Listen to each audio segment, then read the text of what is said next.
I'll announce that tomorrow through the email. On the Saturday evening, we've got a separate room that we can use for meetings and stuff. And anybody interested in finding out about the way Tom Hugard trades can spend time with Tom on Saturday. And some of the other presenters we've got may well do the same. Like Ali may want to do a similar thing on the Sunday or on the Saturday. So it's going to be quite valuable, I would say. Yeah, looking forward to it. It's going to be great event. Okay, one last question and we'll better get started. What about us not being able to attend, maybe ever? Well, let's say what we'll do is that we're going to move around the world a little bit. The next workshop hopefully will be in Singapore, early 2026. People would like us to go to London or thereabouts. And then I've just been told Brad is on his way. Brad's got a dog, as some of you know, so he must have got dragged away with the dog or something. Oh, because of visas. Oh, but the answer is that we are going to go a little bit around the world, but we can't satisfy everybody. It's not something we can do easily.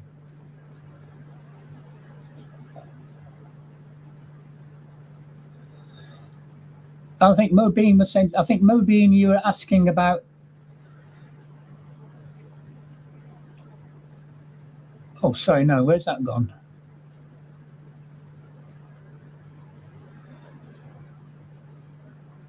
It's not showing the right. Okay, that's the one. Something a bit buggy on his comments here. It's buggy or it's me, who knows. I mean the October course. Yeah, in the October course, you're going to have 4 and a bit days of being able to sort of grab and interrogate, question, and actually grill everybody that's going to be there. It doesn't matter who it is, because Tim will be there. Tim will be presenting as well. I'll be there, of course, and presenting. The best time to catch them is when they're trying to go to the bathroom. That's how you can intercept them. Yeah, well, our experience in last year. That's right.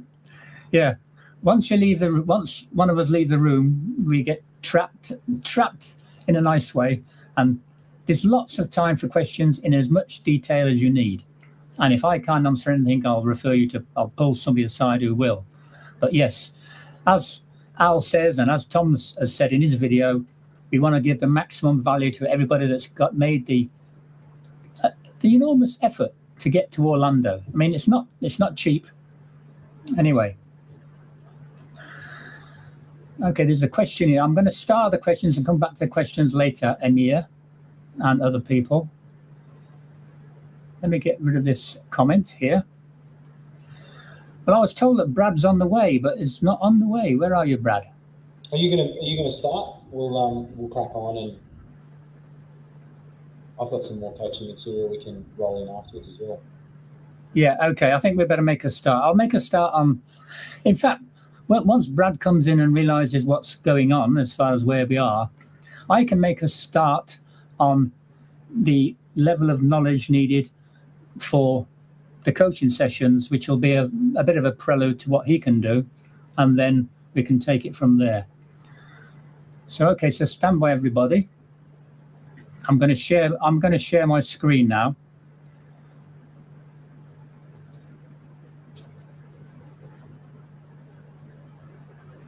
And I'm going to the Brooks trading course. Right. Okay. Now, the first thing I need to say to people is we get lots of questions. Every day we're getting questions, and it's apparent that a lot of people really don't know what's on the website. But other than the homepage, which is just a homepage, you must go to the blog. The blog is where you'll see, in this case, we've now got weekend reports. We've got the daily reports. Sounds like Brad's just come in. Okay, Brad, just hold off, Brad. I'm just doing a quick review of resources that people need for price action. I think I fixed my sound. That's better, right? Oh, yeah, that's good. That's good. Just to prove that Brad's online now. Here you are, Brad. Hi, Brad. Are you okay? Hey, everybody. Sorry I'm late. Yeah, I'm worries, good to just see doing ya. a little short intro to what I was going to do later, and then we'll get back to you, Yeah, Brad. Okay. no worries at all. Okay. So what I was saying is, there's so much information on the website. In particular, go to the Learn to Trade menu. There's this article here is absolutely gold. What is price action? 10 best patterns is platinum. It's absolutely brilliant. But these two articles here are so useful. And then, even if you're not a member, there's a dozen or so how to trade manual articles. If you're a member, you get the full set. And then here, the ASCAL Q&A transcripts. There is 100 or so extracts from videos and audios dealing with all sorts of price action.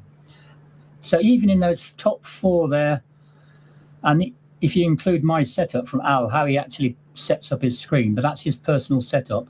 But these top 4 here are really all you need to sort of have a good grounding for Orlando and for getting into price action trading. So do get into it.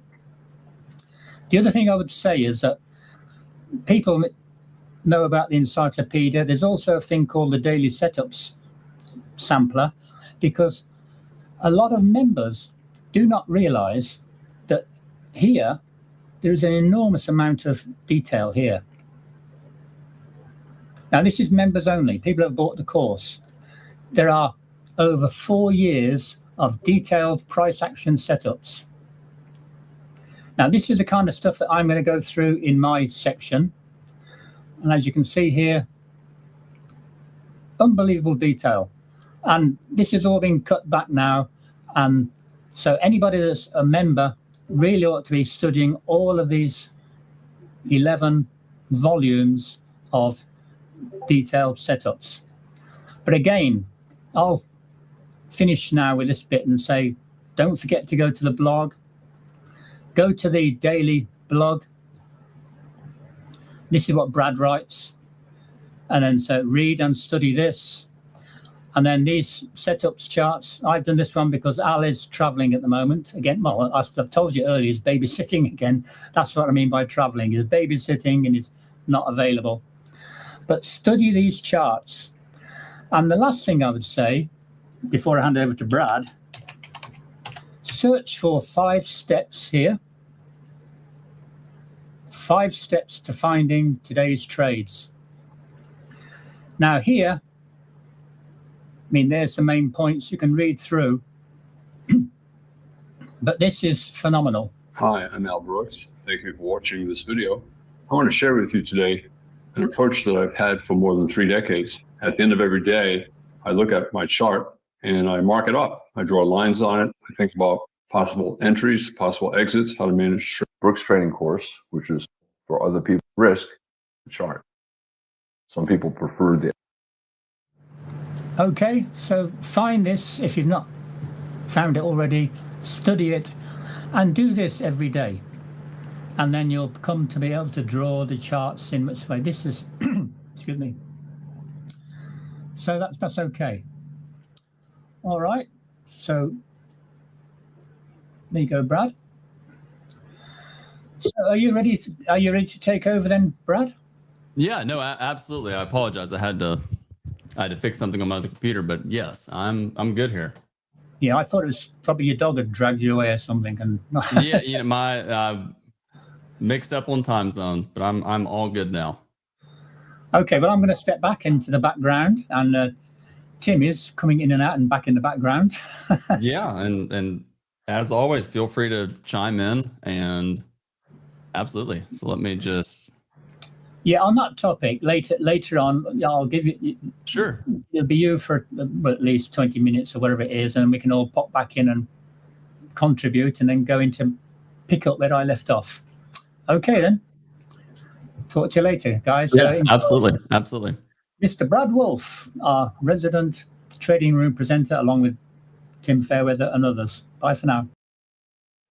Okay, let me pull up at my second computer, because I'm pulling up a whiteboard, and I figured out how to actually stream the whiteboard in a way that works much better than in the past. Let me just make sure this is Is that legible for everybody? We can all, okay, we can see the whiteboard. Perfect. So one of the things I want to talk about, there's a couple of things. Let me kind of put myself back up here for a second. One of the things that I want to talk about is there's some fundamentals so there's two things I'm going to talk about. One, I'm going to talk about fundamentals, and then I'm going to talk about market cycle.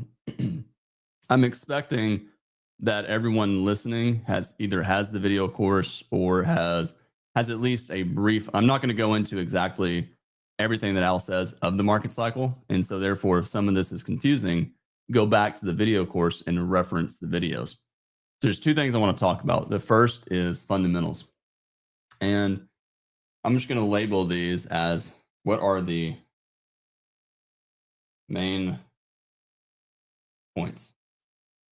And when I think about the fundamentals of trading, when you're a technical trader, there's a couple of things that are more important than anything else. And one is you have to understand, I'm going to call it flowchart thinking. I'm going to talk a lot about this in Orlando. So that's number one. Number two, you have to understand market cycle.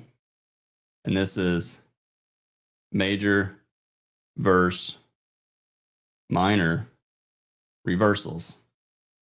And then number three, you have to understand breakouts.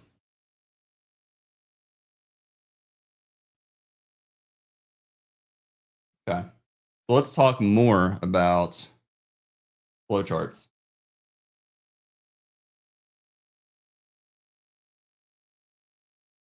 And while I'm doing that, let me actually remove this and share my entire screen.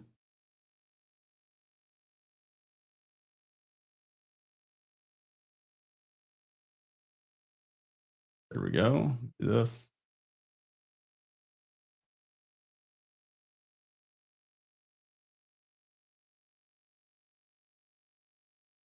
Perfect. So let's pull up.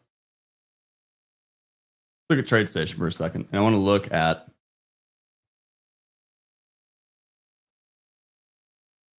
there we go. I want to take a look at most recent price action.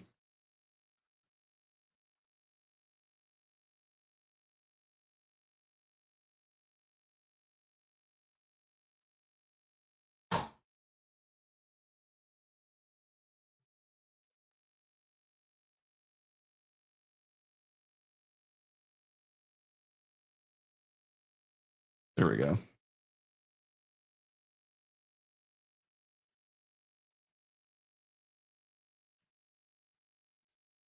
Okay, there we go. So here is yesterday's chart.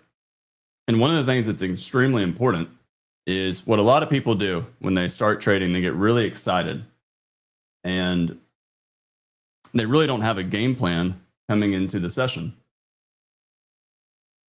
So this is the close. So here's yesterday's close. And let's just assume we're trading Friday. All right, there's the first bar of the day. One of the things that messes up traders all the time is they immediately look at the chart and they just jump into a trade. And they really don't have any sort of game plan. They don't really know what exactly they're trying to accomplish. And therefore, what's really important is to understand is to have some sort of mental flow chart or mental game plan of thinking. If you've ever been in a trade where, if you ever had a moment where you do really well one week and then you do really terrible the next week, it can often be the market cycle changing, but a lot of times you change your thinking without even realizing it. And so one of the things I always think about is, now we're going to let me just take a screenshot of this day right here.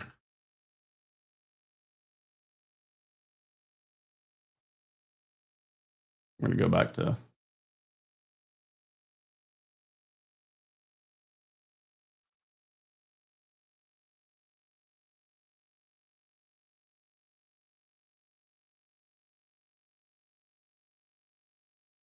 where I'll just explain it over here.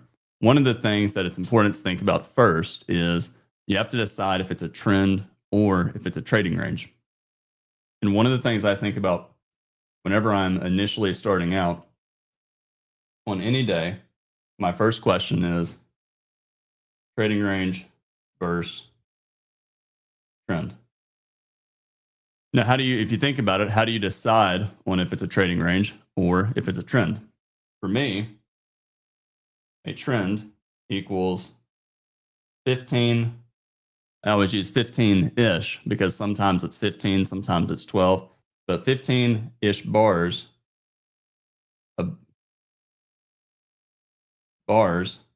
above or below the EMA. And therefore, when I look at a chart, and I'm looking right here, I'm looking at bar 1, I ask myself the simple question, what are the bars to the left? Here, there's a lot of overlap, and so I immediately assume that the market is going to be in a trading range. Here's yesterday's high. The next thing I think about is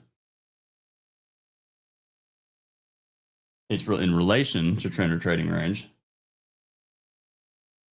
Support or resistance. In other words, for a trading range, are we in the upper 1/3 or lower 1/3? And in this case, I look for price being at the upper third of the range, and then I focus on having some sort of strong signal bar. The opposite of this would be a few days ago, over here. Whenever the market gaps up above the moving average, and I see that the market is several bars above the moving average, 10 or 15 bars above the moving average, like so, I assume the market is in a trend. So I'm always thinking trend or trading range. That's always question number 1. The next thing I think about is where are the breakouts? If the market's in a trend, well, first off, I think about breakouts and leg counting. So if the market's in a trend, it's a major reversal, and I care less about leg counting. You know, I see this question a lot. How do you count legs?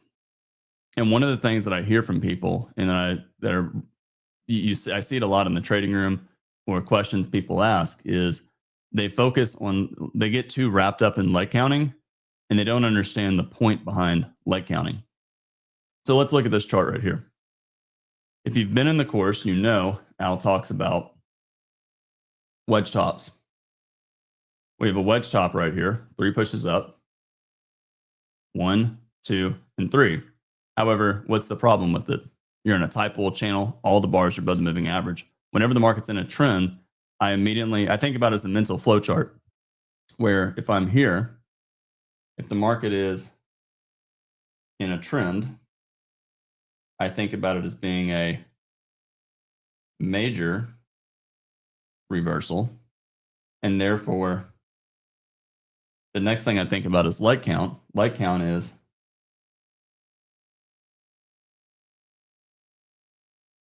less important.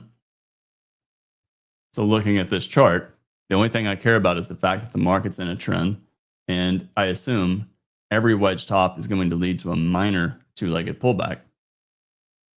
If we're on yesterday's chart, I said this over here, I think around bar 20 in the blog, we have a bear breakout and follow through. So I assume strong enough leg 1 for a second leg, but I'm always thinking about the fact that this is inside of a trading range. And therefore, from a market cycle standpoint, this breakout is a minor reversal. It's not going to be major until there's a trend.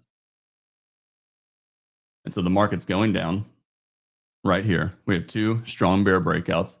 It's trying to form it's a breakout, but it's inside of a trading range. At this point, we're starting to get a lot of bars below the moving average. However, we have a lot of overlapping bars. And therefore, for me, leg counting becomes significantly more important inside of a trading range. Why is that? Why is leg counting? I'm curious for some of y'all's answers. What makes leg counting so important? There's nothing magical about counting legs. The reason it's so important is because the more minor the move, and by the way, just to be really clear when I say minor and major, because this may not be all that clear. Major equals trend. minor equals trading range. If there's one thing that you could get from this webinar, at least from what I'm saying, it's to understand that concept. The more minor the move is, the more the reversals are going to happen. And therefore, when I see this kind of price action here, even though it's trying to trend, it's inside of a trading range, I respect every bull bar. So every time we get a bull bar closing on its high, and it might be the bottom third of the range, or it might be 3 legs down, I'm always respecting the fact that it could be the start of a trend. Here, whenever we have a big bear breakout, but it's 2 large legs down, or it's 3 legs down, 1, 2, 3. Whenever the market has 3 legs in a trading range, I'm not going to trade against the trend. Now, we go back to here. So just really quick, let me kind of summarize what I'm saying to make sure it makes sense. Step 1 is trading range versus trend. In other words, major or minor. That's the question I'm asking. Step 2 is the leg count.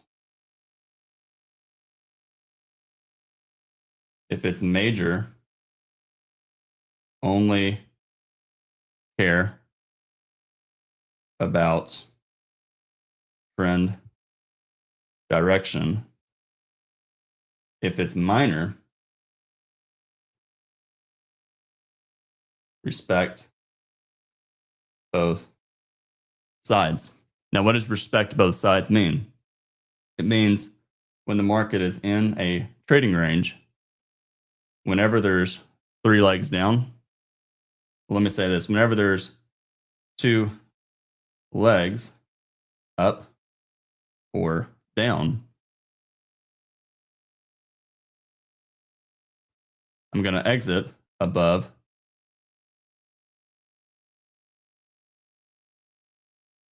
I'm going to exit on a strong close.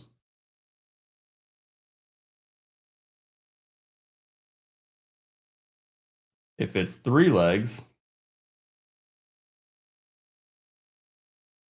don't be in direction.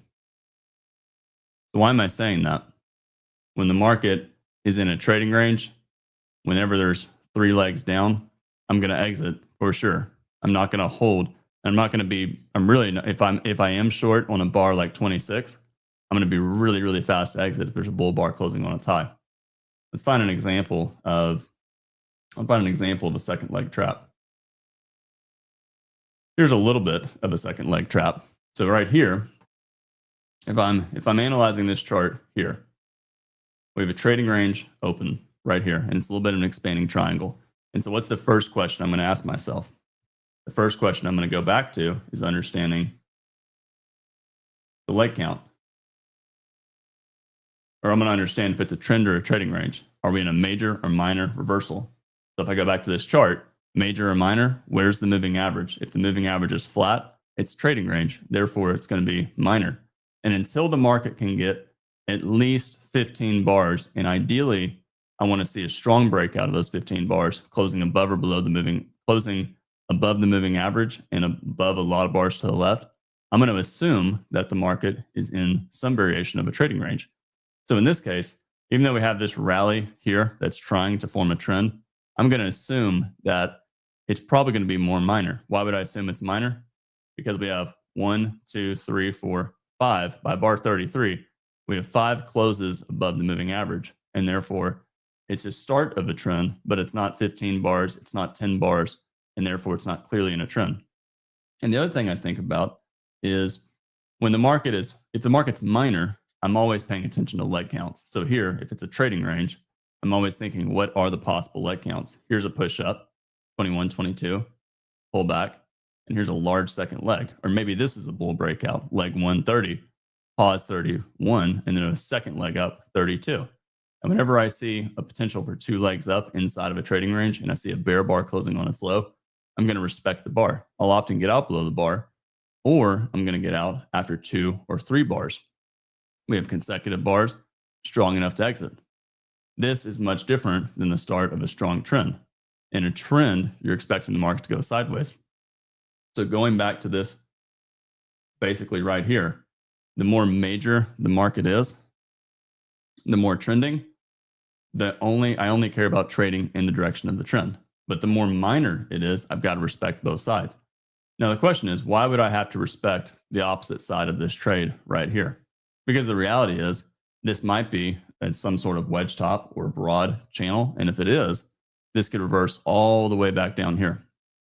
And to be clear, why am I talking? So I want to think for a second. Why am I talking about these steps? What I'm trying to give you is to think about a flow chart when you're trading. And basically when you're analyzing the market, you have to decide if it's trend or trading range. That way you can decide if the market is in a major trend or a minor trend. Minor trend just simply means a trading range. Once you decide if it's minor or major, that's going to tell you how important leg counting is. The more major the move is, in other words, if we just go to here, I've actually got a pretty decent chart right here. If you look at this chart right here, this is a major trend. And therefore, I don't care about leg counting. The only thing I care about is the fact that whatever reversal attempts we're probably going to get is going to go at best case sideways until the market can go form a trading range for 20, 30 bars. And once I think about that, then I have a context, I have a framework to think about breakouts. So let's think about that for a second. What do we need to see? The third most important, let me go back to here. Once we have trend and trade, so once we have trend and trading range figured out, then we have the leg count figured out. Next thing we have to understand is breakouts. So what is important about a breakout? What's important about a breakout is every bar equals a breakout except inside bars. Why is that important? That's important because the only bar that's not breaking out on this chart are inside bars. In other words, if I can find one, here's an inside bar, bar 9. That's the only, that bar is not breaking out. And then other than that, and then bar 19. But every other bar on this chart is actually a breakout. And if we really count what breakouts get second legs, it's almost all of them. Bear breakout on 1, second leg down on bar 4. We have a bull breakout above 6. It pulled back and it got a second leg up. We have a bull breakout on 7. It pulled back, got a second leg. I'm not going to go through all of them. But the point is, you trade breakouts differently depending on the market cycle. And therefore, let's review that really quick. Breakouts, they're important because they are the backbone of trading. You cannot trade a chart successfully if you don't understand breakouts. It doesn't matter if you're trading a stop order or a limit order. You're betting on a failed breakout or you're betting on a successful breakout. That's why Al says, and I believe in his trim book, the single most important thing you can learn is will the breakout succeed or will the breakout fail? And so when we think about a breakout, we can really ultimately trade breakouts in trading ranges or trends. And it's important to understand this because the expectation behind the breakout is going to be significantly different based on what the market cycle is. If the market cycle is in a trading range, my expectation is, I call it a delayed pullback. So in other words, I wait for a pullback and I also expect pullback to be prolonged. What do I mean by that? When I look at a chart, whenever I see, this is kind of a good example right here. We have a bear breakout sideways, and then we have this really big bar on bar 4. Trading range breakouts naturally are big. And one way you can measure it is something called a Z-score. And it's basically measuring the standard deviation of a bar in relation to the past 20 bars. This is a relatively big bar. We can see it looking at a chart inside of a trading range. And therefore, what often happens is that, I call it a sneaky second leg. You get the bear breakout, and then you go sideways for several bars, making you think that the breakout is failing. However, it takes 10, 15 bars, but it ultimately gets a second leg down. Right here, same thing. We have a bear breakout, deep pullback, and then a second leg. If we go, and even over here, big bull bar, deep pullback, second leg. The more the market is forming a trading range, the deeper the pullback is going to be. So what about a breakout in a trend? How do we trade that? Well, we go back to here, and when the market is above the moving average for 10 or 15 bars, what my expectation is that every breakout is going to get a second leg. However, a lot of breakouts are going to pull back first. So we have a bull breakout, 19, 20, 21, 22, with tails above the bar. My expectation is a second leg. However, what's really common is to look for the reversal attempt. And that's why Al says in small pullback trends, you don't have to buy the close of the breakout. You can wait for the market to try and reverse and then enter on the pullback. And then when the market pulls back, you can buy and exit after it goes to a new high and do that repeatedly. But the point is, and then I want to go back to this example right here. Where was it? There it is. Whenever the market is forming a strong breakout, such as bull breakout, followed through, closing above all the bars to the left, it may not be trending yet. In other words, based on this logic right here, I said that the market needs 10 to 15 bars to be completely above. It needs to be 10 to 15 bars completely above the moving average to form a trend. Well, the reality is this bar here is not above a trend, but it might become the start of a trend. And therefore traders will buy the close right here, betting that we might get 10 or 15 bars above the moving average and form a trend. And the main point behind that is you have to understand when the market, you have to understand major and minor reversals, because you're everything from the expectation to the trade to how long you're willing to stay in the trade to how much of a pullback you'll tolerate in the trade matters. So let me show one more. I want to show a few more examples here. Let's look at this right here. We had this a few days ago, and I think this was Wednesday. And I remember thinking during this rally, we had a relatively big gap up, and it's a bull trend from the open. One of the things I'm always thinking about is this possible? Is this a possible trading range that just hasn't appeared yet? In other words, when you have a trend from the open, it might be forming an early trading range. And what I assume on the open is 80% of the time the market's going to form a trading range. It's going to form a double top, double bottom, or a wedge top or a wedge bottom. When you have a buy the close rally like this and the market starts to go sideways like this, the reason why you have to understand the market cycle and you have to understand what is major and what is minor is because if this is the start of a trading range, where's the bottom? The bottom might be the one low. The bottom might be yesterday's close. And if you don't understand if the market is trending, you might end up putting a stop. You might end up buying the close of 6 or buying anywhere, scaling in and getting stopped out below 1. Or, maybe you're willing to scale in all the way down. How many of you have bought a rally from the open, waited for the pullback, and just kept scaling in, not realizing that it's the start of a trend?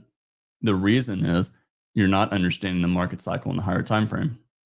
And that's why it's so important to respect the market cycle and understand what is minor and what is major. Because like this can go a long ways down. And then traders end up getting trapped way, way down here. And that's really, really important to understand. The other little tidbit I'll give you to really think about is the longer I trade, the more I try and quantify what I'm seeing. In other words, I've talked about this in the trading room some, and I didn't come up with this idea, but it just kind of makes sense to think about it this way. The market, so you can quantify, I like to think of I don't know what you call it in math, but on one side of the coin, you have +1, and then on the other side, you have -1. So in other words, what I think about is +1 is trend. Let's say it's bull trend. And then -1 is a bear trend. So trend for the bears. So +1 means perfect bull trend, and I said 0. And -1 means perfect bear trend. Then obviously there's a middle ground. You're going to have 0, which equals trading range. And I like to think about this because it's really important to understand what the expectation behind a breakout or a trade can do. So let's think about this for a second. For the market to go from a bull trend, like so, for the market to become a bull trend, to go from bull trend all the way down from bear trend, it has to go from +1 all the way to -1. In other words, going back to our example from last week or this past week, this is a +1 trend. For it to become a bear trend, it's got to go to 0 trading range and then -1 bear trend. And so think about that. If you're willing to sell, let's say you're going short, you're selling below a bar, what you're expecting is you're hoping that it's going to form a major reversal. You're hoping it's going to form a bear trend. In other words, you want the market to go from bull trend all the way to bear trend. Well, most breakouts, especially breakouts in trends, where do you think they stop? What do you think happens? Where do you think the pullback goes to? The pullback will go from some sort of +1 close to 0, and then the pullback will fail, and the market will resume the trend. So in other words, we have a broad, find more of a broad. Here we go. This is a good example.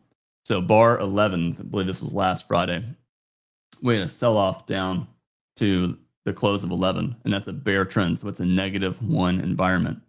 And I think one of the most common things traders can do, they can look at bar 41, they can buy the close of 41, hoping that 41 right here is going to lead to the start of a strong bull trend. But think about it.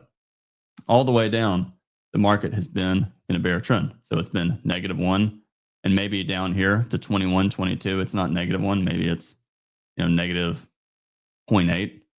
And then maybe down here, it's maybe, -0.4. It's becoming a trading range. It's becoming less bearish. But the point is, when you buy a bar inside of a trend, and when you buy a pullback in a trend, and you're buying the close of bar 41, you're not buying something that's +1. You're not buying a bull trend. What you're buying is something around 0. You're buying inside of the trading range. And therefore, for a trader to make money all the way up here, what has to happen? The market has to become a bull trend. And it's really, really difficult for the market to do. And therefore, what ends up happening is the market has to go sideways for a long, long time and become less and less bullish and more neutral. And then eventually, the market can reverse and become a bull trend. So I think of trends, and this is really, really important.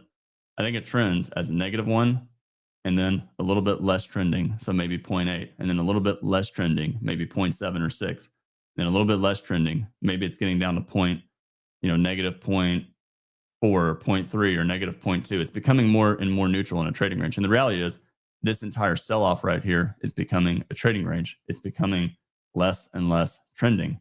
Once it can become a trading range, then the market can start to become +1. And that is a really important thing to understand, because if you don't understand it, what's naturally going to happen is this. I would love to know in the comments, how many people, I'm pulling up the comments right here. How many people have ever, just kind of, I don't know, give a thumbs, however you comment in the channel. How many of you have ever sold the close of 39, thinking it's a bear breakout and it's the start of a new trend? And then you see 40, you get a little bit worried. And then you see 41 and you think, you know what? I'm going to reverse my position because I'm really smart. And this is the start of this is going to be a bull trend. So I'm short on 39. I'm going to buy at the market on 41 because the market's clearly going to reverse. How many of you have done that? And if you think about it, that's a really painful experience. You're taking a loss on 39, probably scaling in 40 and 41, and then you're reversing. And then what happens after you reverse? So you've sold, you've scaled in, building your position, and now you've reversed your position. So you have an equally strong opposite position, only to watch the market reverse down. So you lost twice in a row. What you failed to understand is this very concept that I'm explaining right here. I kind of call it, this is the market cycle. If you were to quantify the market cycle in terms of the numbers, this is what it is. And therefore, the point behind that is if you're selling a bear trend and you're reversing your position, you're probably reversing your position on what is going to form a trading range. And trading ranges can continue in the direction of a bear trend for a long time. There's a reason Al says that bear channels should be thought of as bull flags. In other words, bear channels break out to the upside because the bear channel is the evolution from a trend into a trading range. And therefore, what you have to understand is, you've heard Al say in the trading room all the time, for those of you that have listened now for a long time, he'll talk about how there's certain instances where he can take a trade. If it fails, he can reverse his position. What he is understanding is this concept here, +1, -1. He understands where he is in this overall environment. And therefore, the more the market is in a trading range, like here, the more you can reverse your position. So if we're in a trading range open over here, and then the market rallies trying to form a strong breakout, one of the things I pay attention to with breakouts is, and I know this is kind of a lot of information, so really go over it in the course and compare it to the video course. Whenever I have a trading range like so, the one thing I pay attention to a lot is what the breakout looks like. So here's a breakout. Looks good. And I'm just kind of pointing it out. And then notice up here, we have this one bull bar. Not really working for me. We have this one bull bar closing above all the bars to the left. As good as that bull bar is, it is not as good as the bull bar is on the chart. It's not consecutive bull bars, and that increases the risk that you're going to get some kind of reversal. And so it's really important to understand this concept right here. +1 is a bull trend, 0 is a trading range, -1 is a bear trend. And so what I'm really trying to get you to understand by this summary of discussion is you have to have some sort of mental framework. In other words, you've got to identify if the market's in a bull, if the market's in a trend or a trading range. And the reason you have to identify that is you have to understand, is the market +1 trend, bull trend? Is it -0 trading range, or is it -1 bear trend? You've got to quantify that, because depending on where you are within this is depending on how you're going to leg count. And depending on how you're going to leg count is depending on what type of breakouts you can trade. The more minor the move is, the less you can trade third legs. The more major the move is, the more you can take third legs, because third legs aren't that important, and they're typically going to lead to resumption of the initial trend when it's in a major trend. So I'll save that. I'll save the rest for now, because I think there's a lot. If someone really takes that information and spends and really goes through the course and really thinks about what I'm trying to say, I'm going to highlight a lot more of that in Orlando in a more kind of structured way. But if someone really thinks through that, that will give them a pretty good framework of how to build a flowchart. And I'm a really big believer that you have to have standard operating procedures. You have to have a method. And, it's not going to be, when I say method, when you're trading, it's not like you don't have to be, most traders aren't purely thinking in terms of a system. They're thinking in terms of guidelines. Al says in his book, trading is not about rules, it's about guidelines. What I'm explaining is guidelines. You have a series of questions, and as long as those questions pass, you can move on to the next stage of the trade. And you have to understand what that is. You've got to understand what is the very first question you're going to ask, what's the second question you're going to ask, and what's the third question you're going to ask, and then what are you going to do in those scenarios. Yeah, you have to have someone said, actually, I know someone someone said you have to have SOPs like a commercial pilot.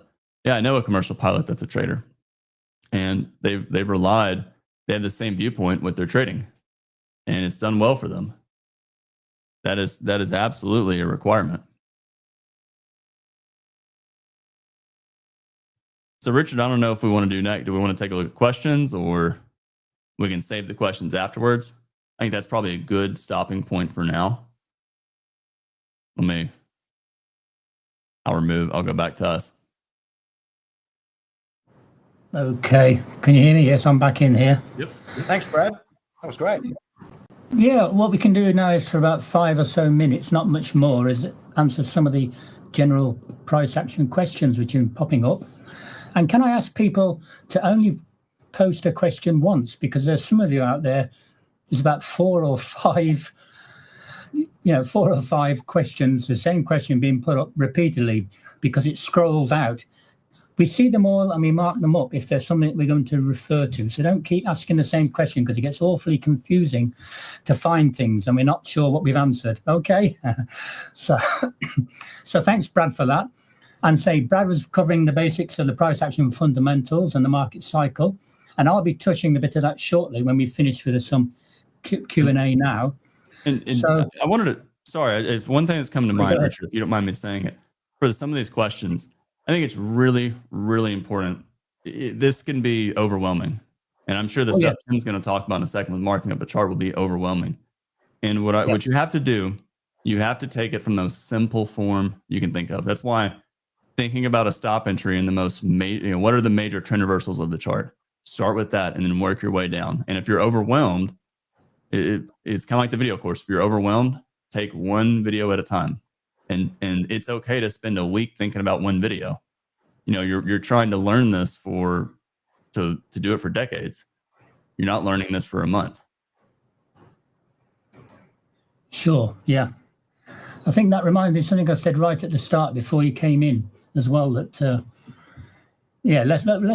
we move on? Any comments, Tim? Yeah, sure. I think market cycle's a brilliant place to start.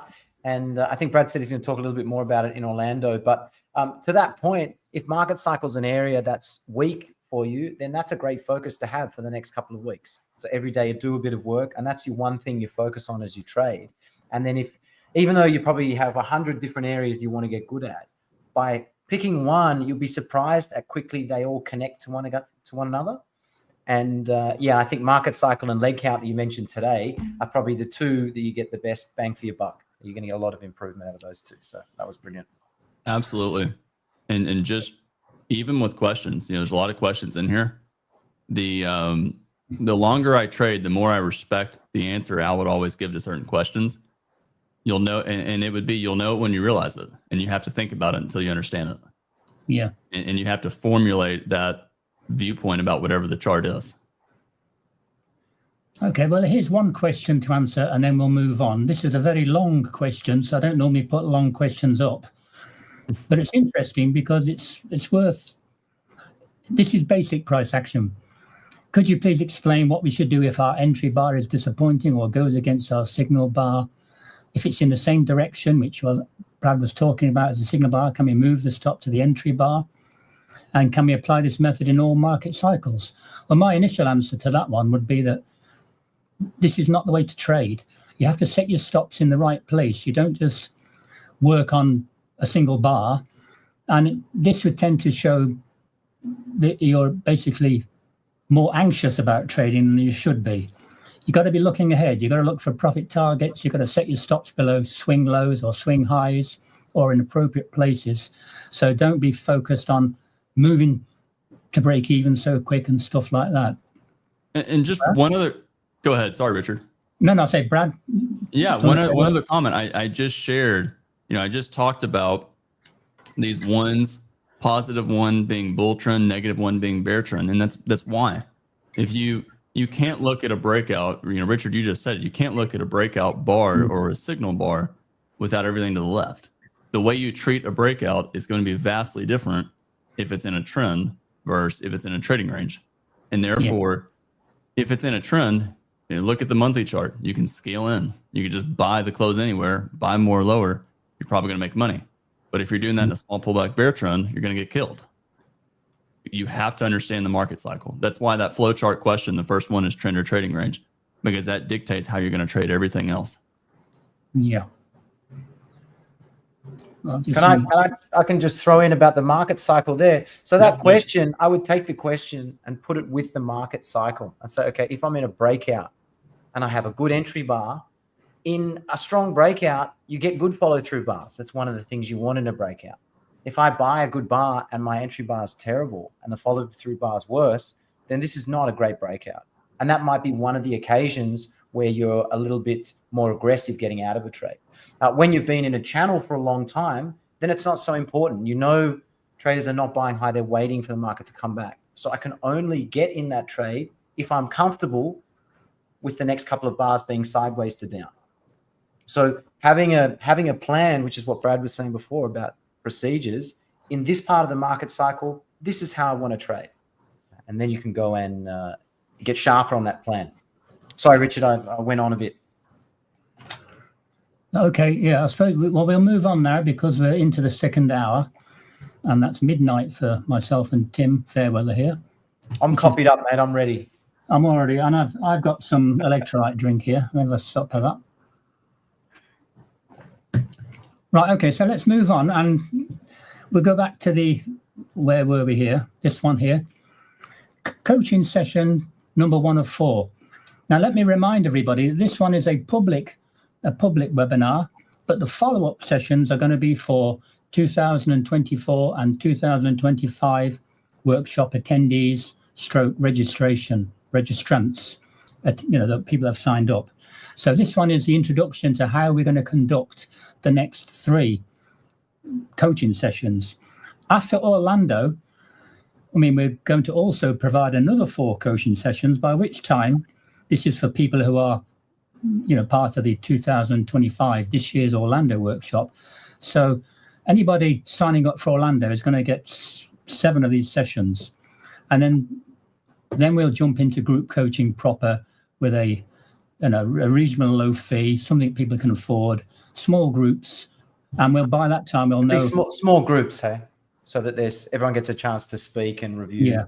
At the moment, we've got large numbers, so we're trying to do our best.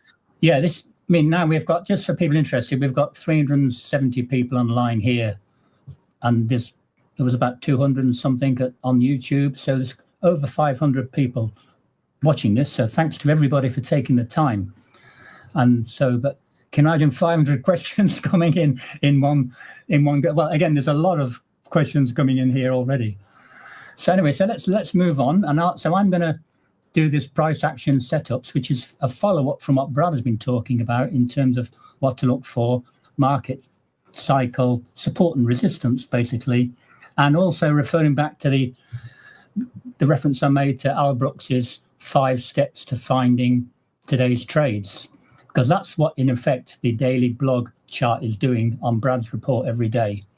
That's showing you where Brad or me or Brad, whoever's creating that chart, is saying what their particular opinion is and where these setups are. So thanks, Brad. So let's move on, and I'll take this down, and I'm going to share my screen.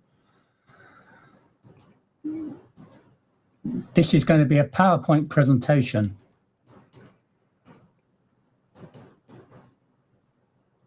Okay, and I'm going to remove myself.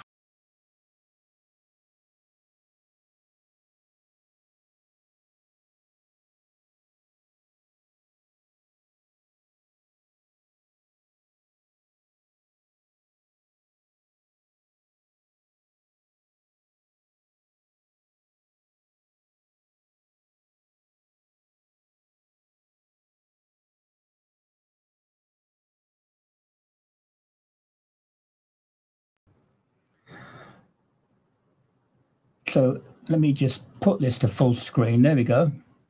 So I think you can all see that quite well. I've got to position things on my monitor here so I can see what I'm doing, because there's different screens open. So again, this is the daily 5-minute chart. And on this particular day, we had a trading range open, a bull breakout, and then a reversal into a bear channel. And some of the questions, I can answer several questions now in the comments with this diagram here. Several people have asked, do we look at the extended trading hours? Do we look at the day before? Do we look at bars? Yes, yes, yes.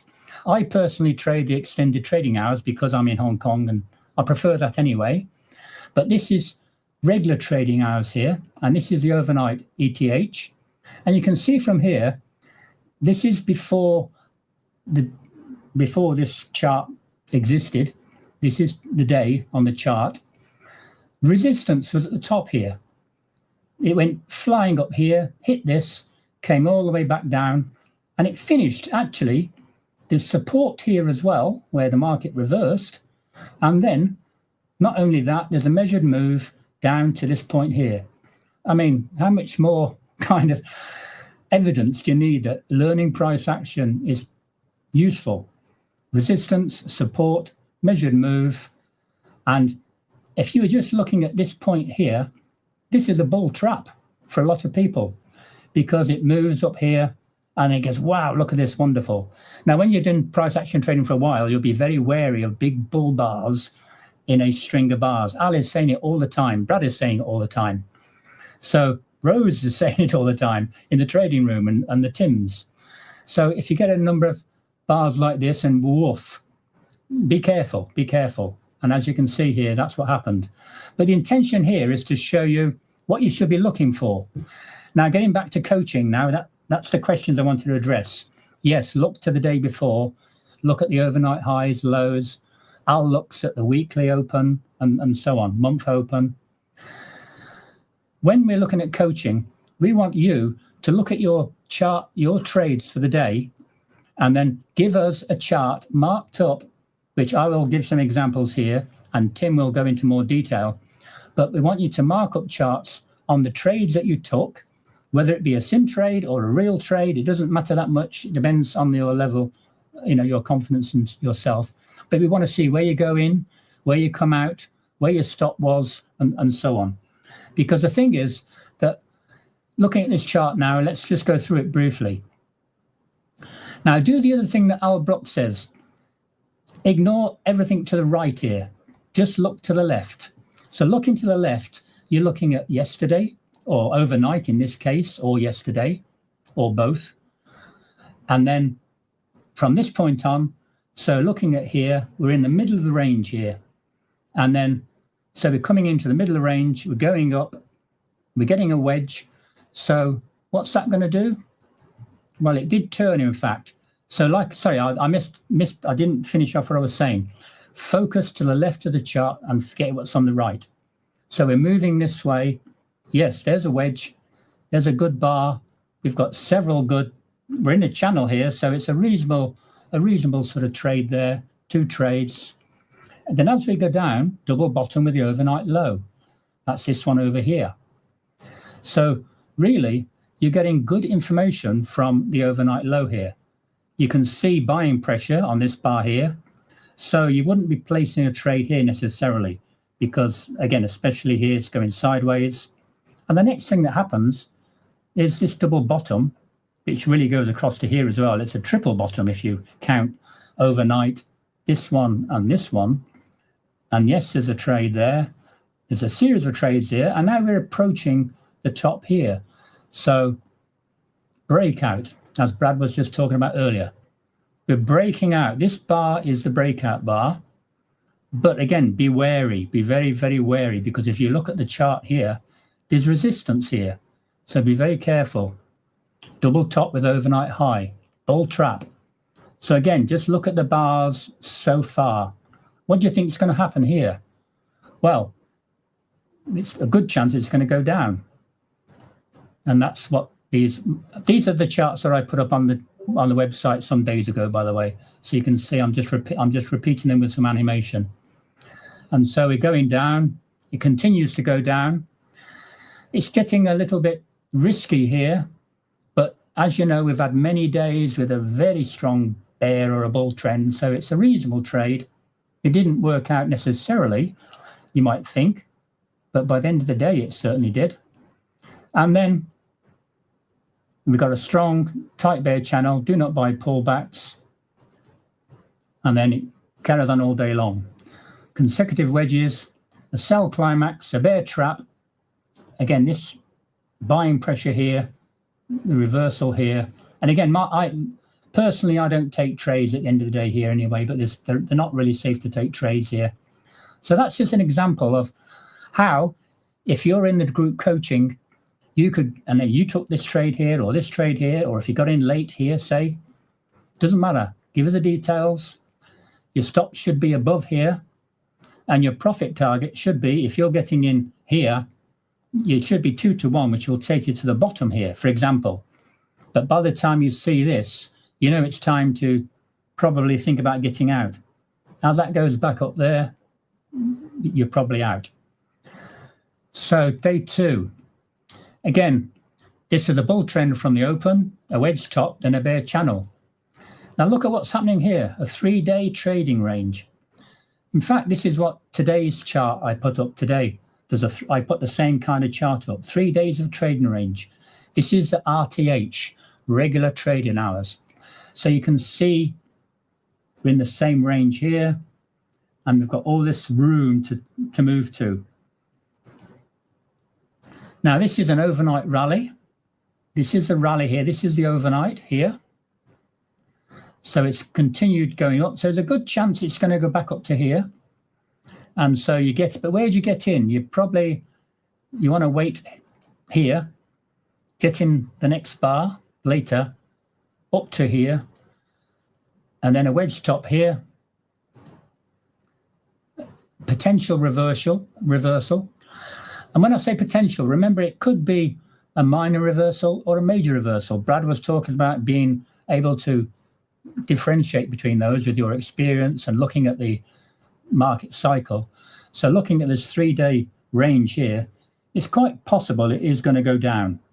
Quite possible, because we're at all-time highs, and it's just consolidating at the moment.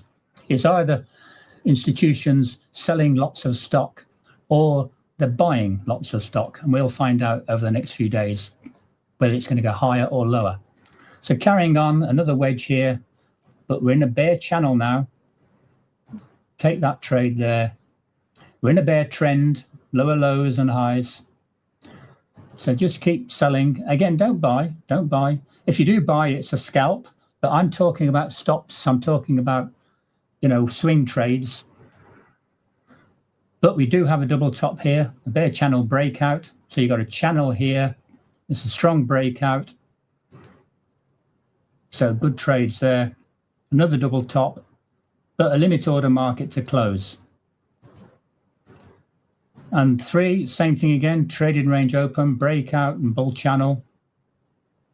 In this case, it was very volatile. Just that was a point I made on the chart. And then so we've got a trading range open, lower low, double bottom. So sell here. This is a bit late in selling.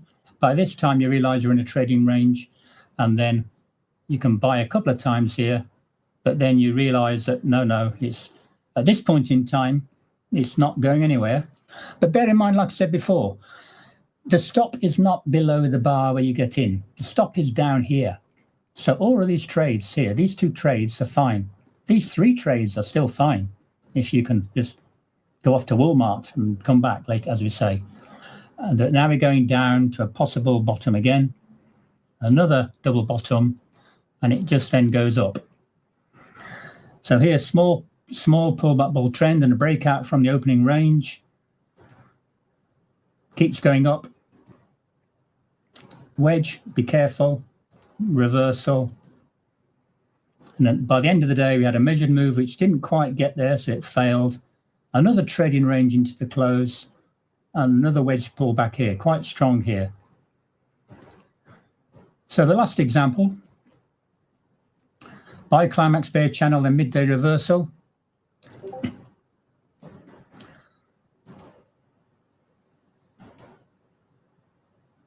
Sorry, there we go. Oh yeah, I didn't put the chart on here, but there's a buy climax at yesterday's bull trend line. You'll often see this. You must look at the several days, what's happening on the chart, look at the daily chart, and this is what Brad does in his end of day reviews. And then you can see there's a bull trend line here. So you can also see a doji bar, you can see selling pressure.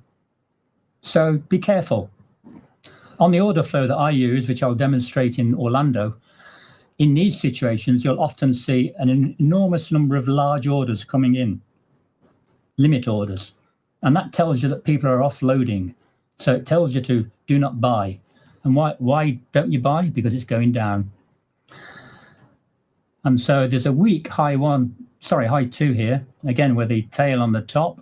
So be careful at this stage, although we do have a wedge there. There's a big round number here. So potential support, again, support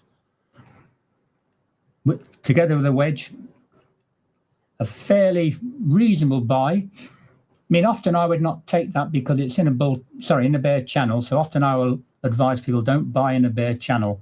But this has got three things here. It's got the wedge, it's got the big round number, and it's got,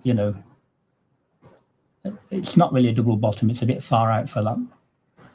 There's a nice bull trap. And then we turn into a bear channel. Lovely. And a measured move. So those who are doing any group coaching in future, any of these trades, you can document. If you got in here, you might have your stop above here, or more likely better up here if you can afford it, or certainly up here. And then you'd be looking for twice that distance down. It only went once down, so you're into this sideways here and probably get out, because consecutive wedges, a double bottom, midday trend reversal, very common midday trend reversal, oversold, and that's what, two legs up, a bull channel, a bear trap, and so on. So all these are examples. Now, just for yesterday, I've only got a single slide here. This is not animated, but for yesterday, we had a double top with yesterday's high. So again, look here, 3 days of trading range. On my chart, I have a dotted red line for the overnight low, but this is regular trading hours. So this is actually the prior day high. This is the prior day low. And today we went just above and just below, basically still in this big trading range. So a double top, it immediately goes down. So that's a fairly reasonable, more than reasonable sell here. And you did very well there. You got 1 to 2 risk reward easily, 3 to 1 if you hung on here. A bit difficult hanging on here. But it was generally a bear channel. This lower low double bottom with yesterday's low, exhaustion here, sell climax. And then again, I limit the amount of detail. I can't put everything on here. But if you're, again, submitting trades to us, you can, if you took this trade, you'd have your stop here or ideally here. And then you'd probably get out, because this is probably quite quick. I don't remember what happened actually, because I wasn't trading at that time. But you'd probably be out, but you at least get something out of that. A midday minor reversal. Brad talked about minor and major. This is where you need to be cognizant of minor. But the reason why it looks more like a minor is because of all this choppy trading range action. And then you've got one leg here, 2 legs up to a wedge. Well, that's a pretty good signal. You've got 1, 2, 3 good signals there that it's probably going to go down, although it doesn't go down too far. Okay. So let me get back on screen. Okay, so that's me finished, and I'm ready to hand over to Tim now. And then after Tim, we'll have some questions at the end. So when you're ready, Tim. Bring me in. I'm ready. Fantastic. Okay. Thanks for that, Richard. Can I ask for a bit of help playing the video and that kind of thing? I might need a little bit of tech support, but I've got my slides here. Sorry, I missed you. When do you want the video? Not now. In about 2 minutes. Okay, I'll not leave. I'll be around. Over. Thanks very much. Hi, everyone. Thanks very much. For those that don't know me, my name's Tim Fairweather. I'm an Aussie-based price action. I'm an Aussie price action trader. I'm based in Taiwan. Some of you might have caught me in some of the live streams. And today I want to talk about coaching and how to improve trading. So what I'll do, I'll just get some slides up here.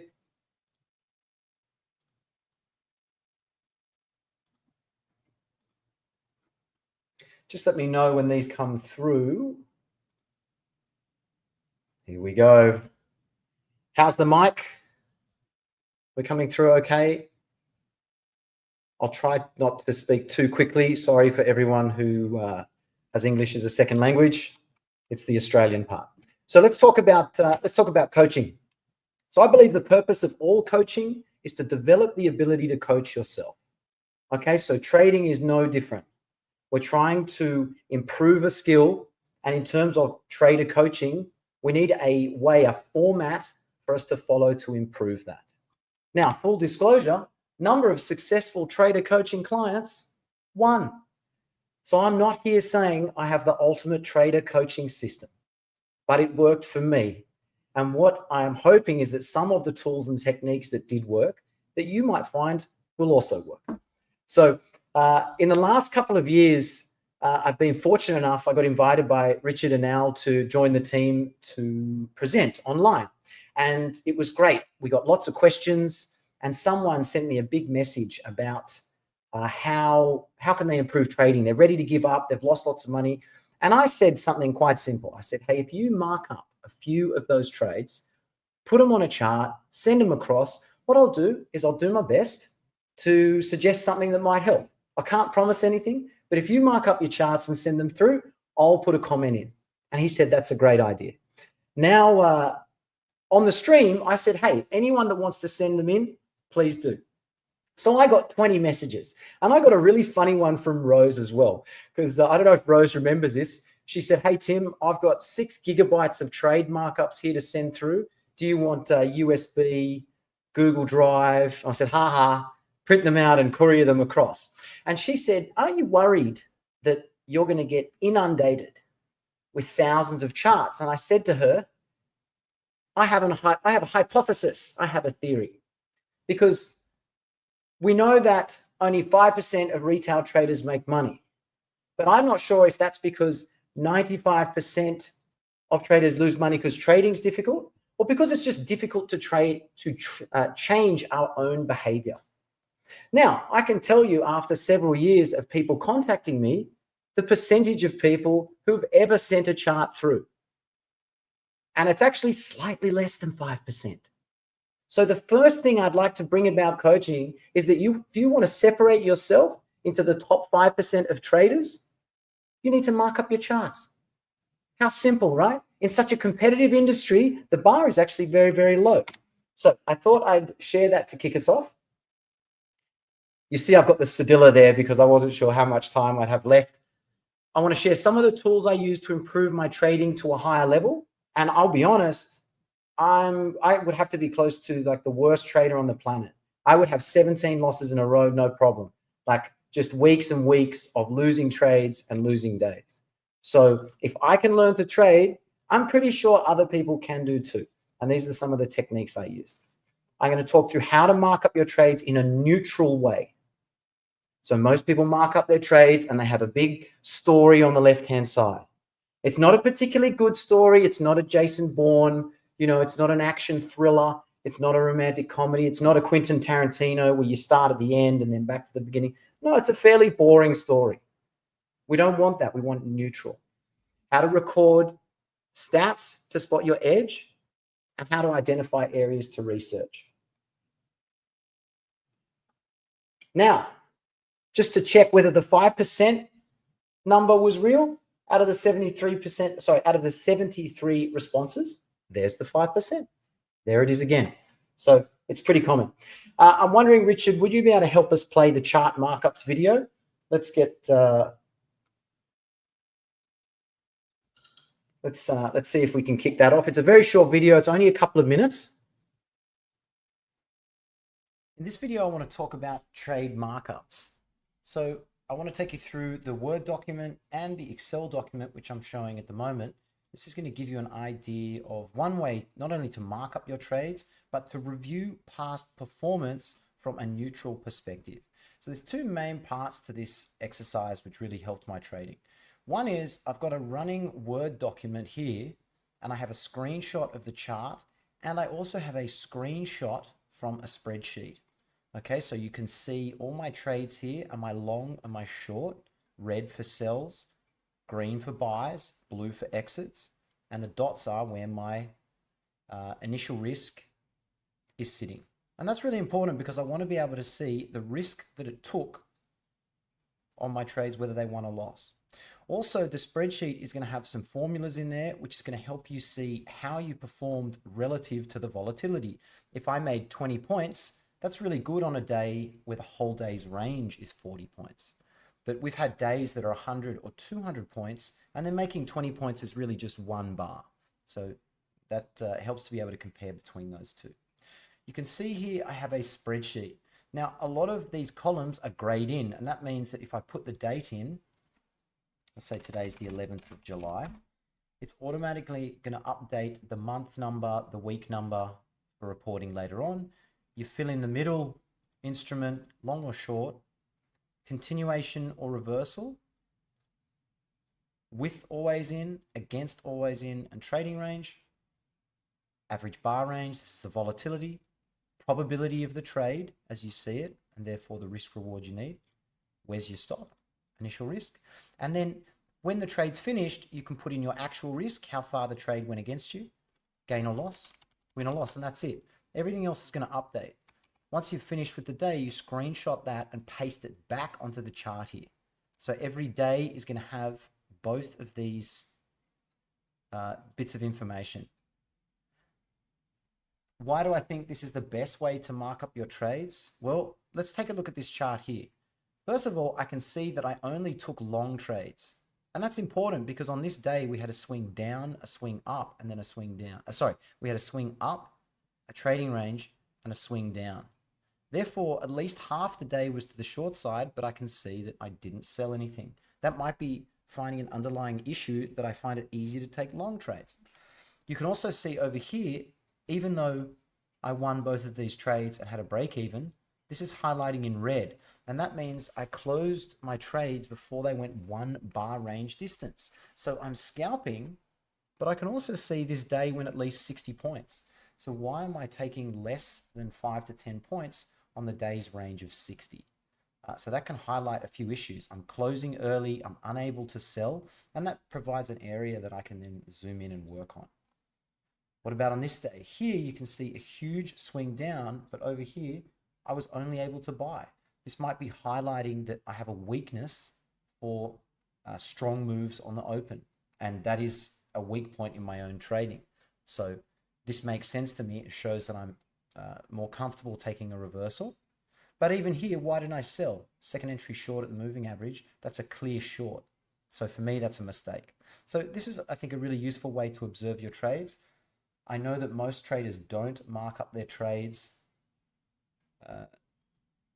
when they're trying to improve their trading. They work on their strategy, they work on their entries. It's very difficult for them to do that without a process like this. So hopefully that's a good introduction for you. So if you're filling out this week's trade markups, please fill it out on the Word document template. Just hit File, go to Make a Copy, put your initials in the title, copy paste. Keep the running spreadsheet here because this is going to help you see long-term averages, performance. There are metrics that come out the back of this as well. Thanks, everyone. Bye.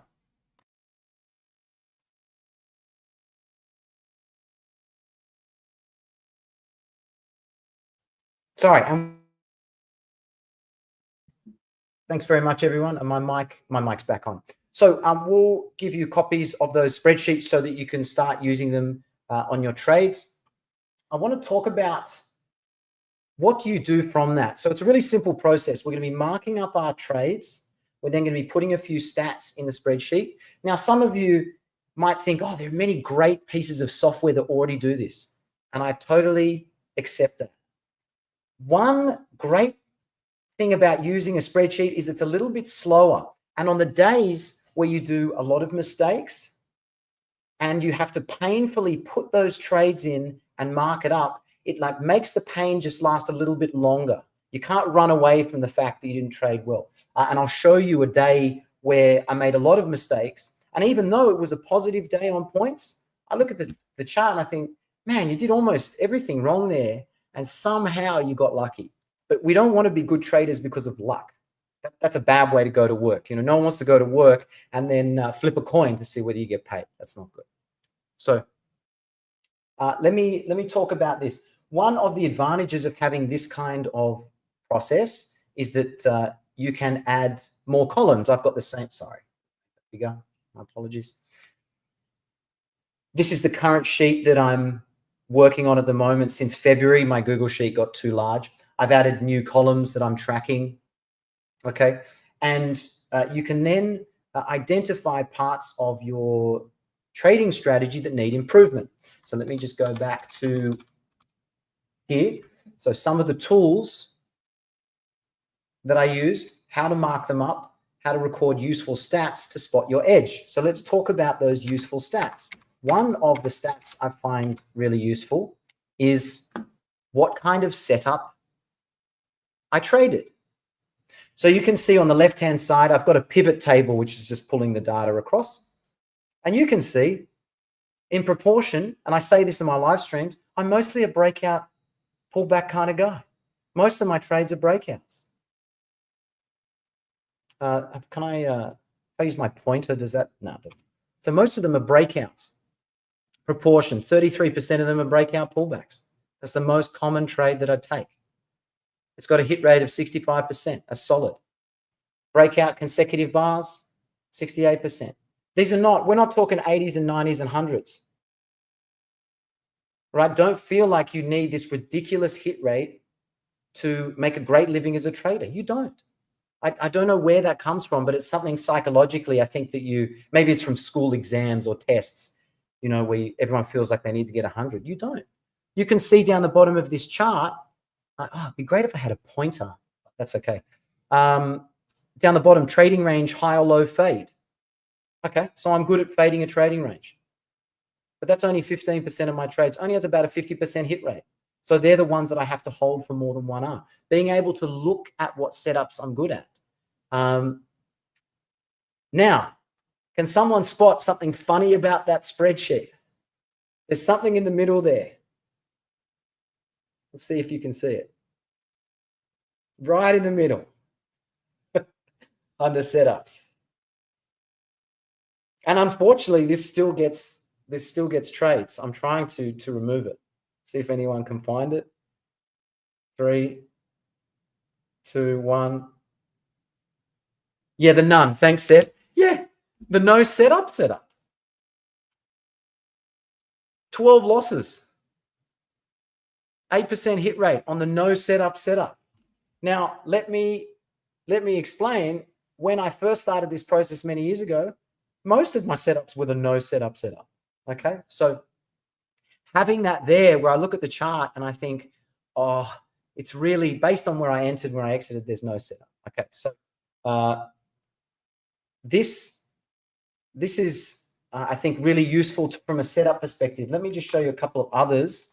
Here we go. So here I record whether my trade was a breakout trade, a breakout follow-through trade, or no breakout trade. Now, interestingly enough, they're split in thirds. But which one has the best hit rate? The follow-through. So if I have such a great hit rate on follow-through trades, why do I spend so much time on the others? You can say I've got a 35% hit rate on trades with no breakout. So being able to see that stat go up and down, and fortunately it's trending down, and I'll present more detail of these in Orlando so that you can review it. But that's an important feature. And so Brad was talking about market cycle and looking at bull and bear, +1, -1. How strong is it either direction? Are we really always in or not? And so if you know that you're very good when it's closer to 1, that's where you trade your full size. I'm not trading my full size on reversals because I know I'm not very good at it. And that's how I develop my edge in this way. My favorite, and something I'm going to present more about in Orlando, so it's a bit of a sneak preview, is tracking always in. Is my trade with the always in direction? Is it against the always in direction, naughty, naughty, or is it in a trading range? Trading range means I can't decide, or it's both. And in that case, what's the proportion and what's the win rate? And when I started tracking this in February, just before Richard asked if I could do a presentation in Orlando, I've decided to have a project to slowly increase the amount of always in trades. Okay. And as I know I'm now better at spotting always in trades, I tend to be patient in a really happy way because I know, hey, it's a trading range. The hit rate's not that good. What's this number up here?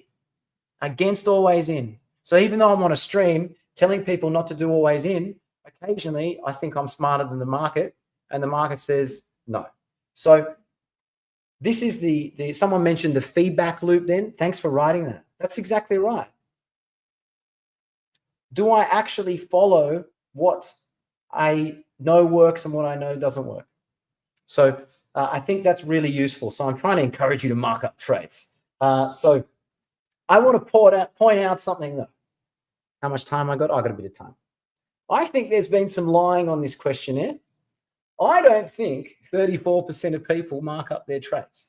Because remember, I've spoken to several hundred traders and only 5% of them. So if we've got a good distribution of traders, then I'm wrong. But do you mark up your trades every day, every session? You have stats, you review them? Or something I've noticed over the past few months, people send me their good days. So someone sent me to say, oh, hey, Tim, can you look at my trades? And I think they got 40 points on a day that had 50 points. So they made more points than I did. And I didn't reply, by mistake. And they said, oh, you didn't reply. And I said, well, what are you trying to ask me? I mean, you traded better than I did. How about you send me the other 4 days of the week? Crickets. Never got a response back. So be honest. One thing I love about listening to trader Tom Hugard, and he'll be in Orlando as well, is that he always puts up his book of horrors where it's a bull trend all day and he's just been shorting and shorting and shorting and shorting. And all of us were up the back. I think I was sitting next to Brad and I was like, yes. Everyone's got a few of those. So it's not about not making mistakes. It's about embracing them, looking at them, and that self-improvement. One other point I want to make about this slide is that you can see my mouse over here. Here,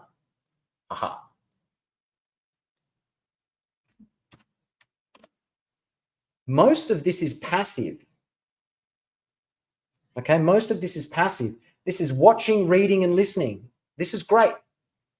But in the middle of the screen, NinjaTrader Market Replays, like the #1 tool. NinjaTrader's free, the data's free, time's free.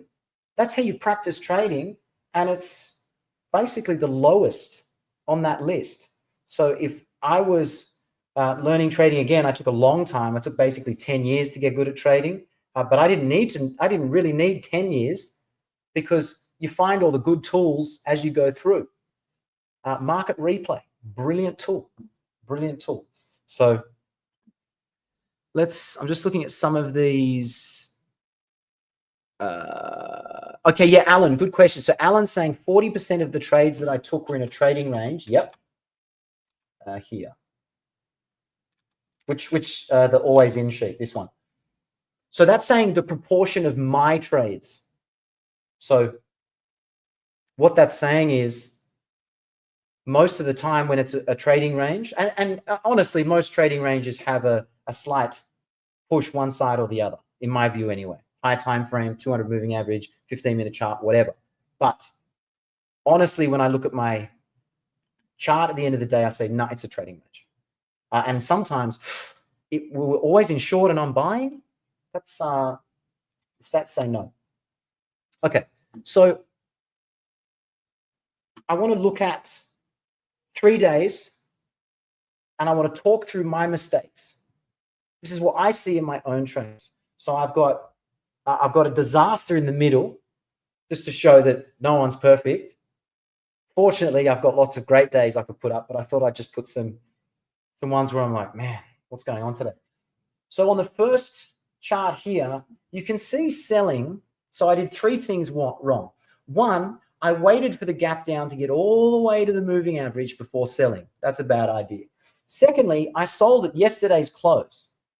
Now, if yesterday's a bull bar, which it probably was because we're above the moving average, there's probably daily buyers there.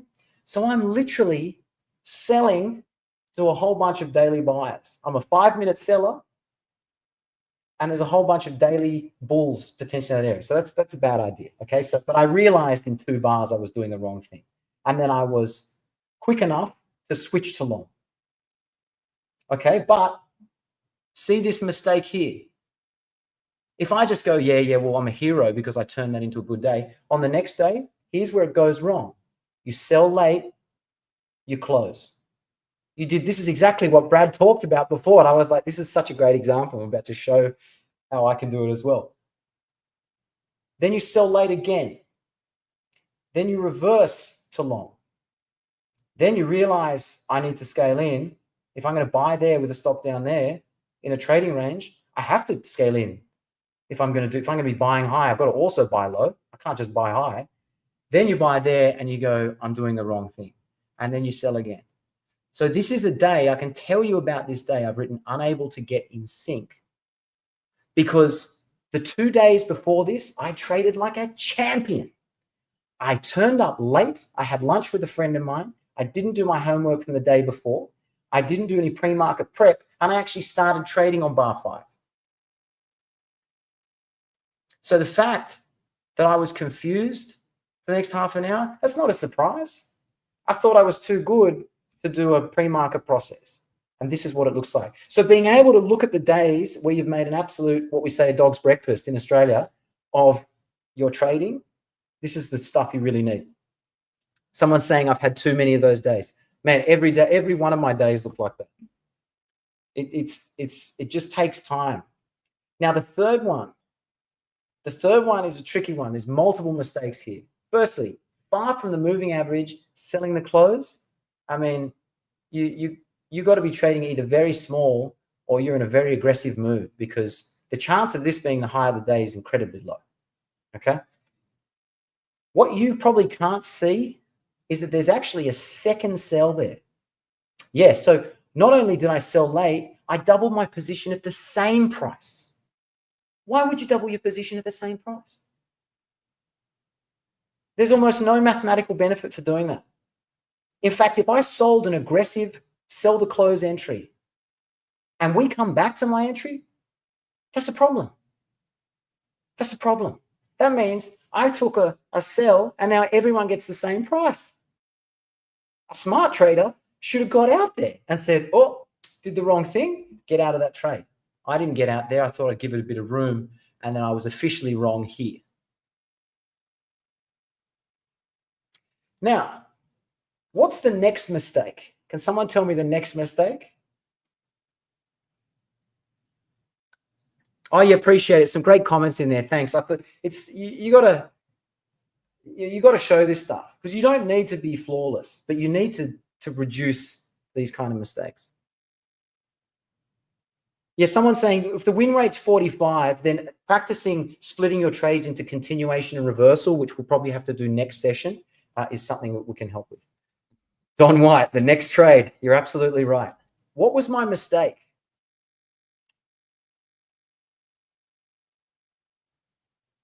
Exactly. Yeah, buying the top of the range, buying high in the range. Actually, the mistake here, so this mistake repeats here, this mistake repeats here. In which instances would the market be so bearish that I sell below a bar and then 2 bars later buy above? It's incredibly rare. If the market is down here and 2 bars later up here, in what case is it not a trading range? So that buy, even though it worked, that's why I mean I got lucky. Can someone see the next mistake? There's plenty on here. Buying a big bar. Exactly, Mike. There's no need to buy those big bars because anyone that bought down here is at 2 to 1. They're probably going to hit close. And everyone that bought late is probably going to scale in, so they don't care if it pulls back. But I care because I just bought a big bar. I've taken a big risk, and I'm like, oh, next bar's a doji. That's horrendous. I'm buying at the EMA. See plenty of mistakes. Ibrahim, gap down, reverse, and then buying at the EMA. See plenty of mistakes. Yeah, you should be flat here or short. That's a sell below 11. But I was sitting there praying, hoping that it wouldn't go down. But no one said, yes, Don White. Thanks, Don's on it. What did I do? I added at the same price. And this is why I think chart markups are so valuable, because here I added at the same price and here I added the same price. And the maths hasn't changed. And this has actually taken a lot of work for me to do. And I can proudly say very rare that it appears on my charts. But, you know, new mistakes come in anyway. But one thing that will be more useful in the coaching sessions, I think, just to realize we've probably got about 7 to 10 groups of mistakes or main mistakes, and being able to pluck off 1 or 2 of them will make you a little bit less stressed. If someone sent me a message the other day saying, I'm afraid to push the mouse button, and I laughed because I said, I know the feeling.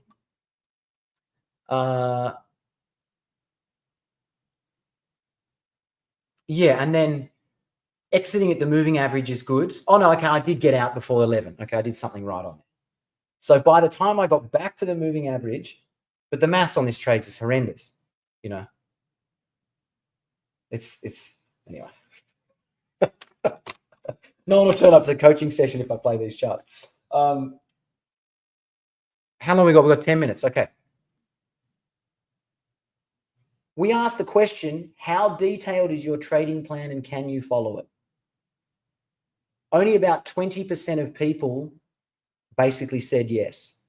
And so if you're looking for an edge, and Brad talked about this in the beginning, and then Richard seconded in his session as well, having processes and procedures. In Richard's session, he was talking about the ETH coming into the open.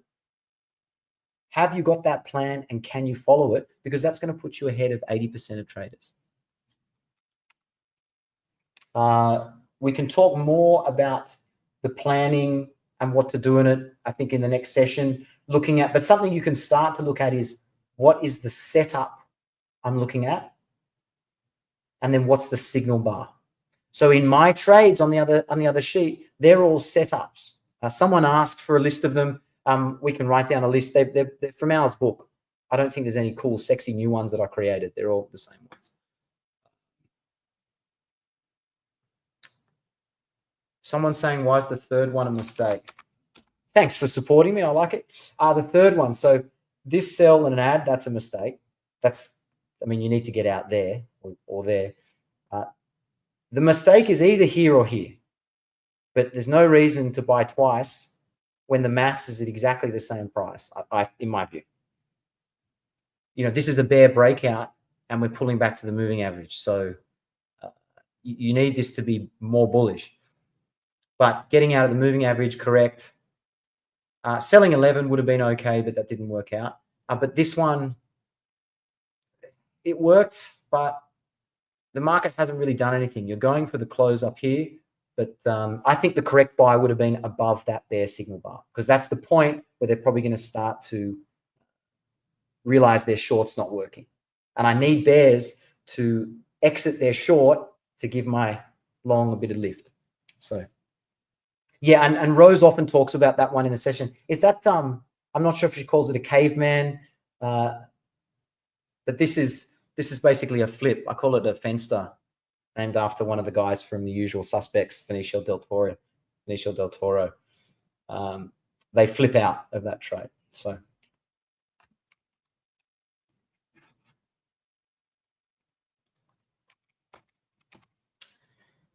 looking at 2 similar opens. Okay, so part of that detailed planning, can I see 2 similar opens and trade them differently?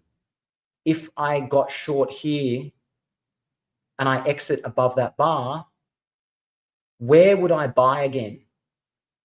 Here I would not buy again. Here I did. Why not? Being able to use the magnets from yesterday and put that into your plan. So it's not about the win-loss, it's what happened next. We're day traders, so we need to take another trade.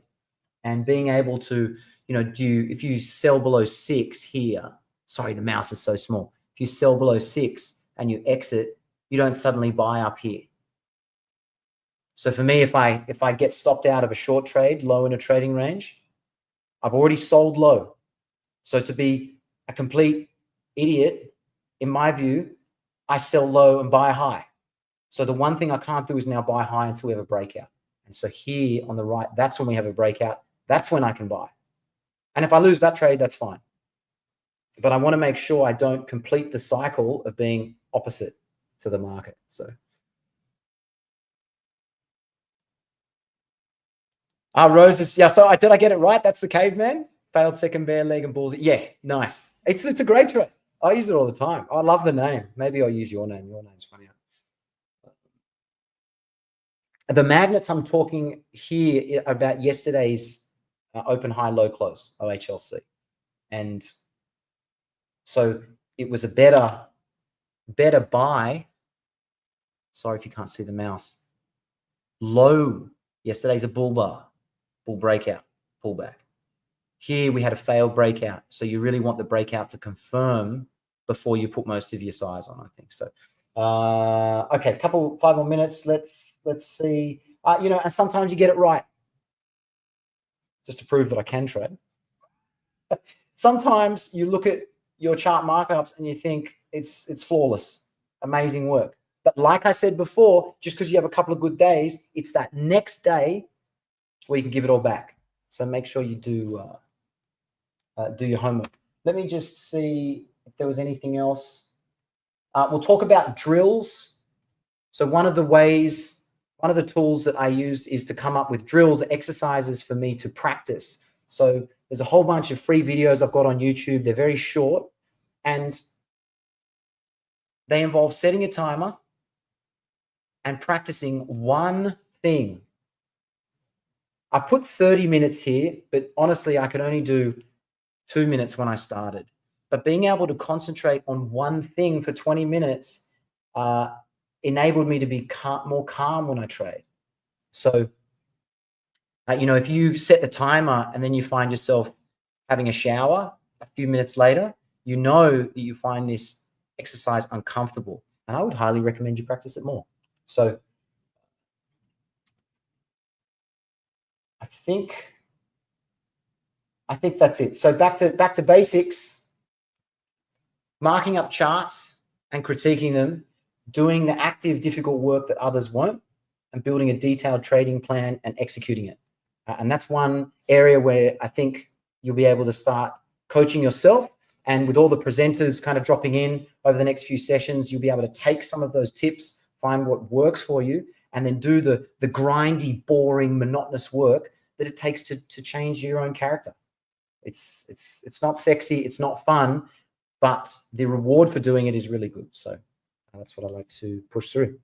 So thanks very much, everyone. Really appreciate your time.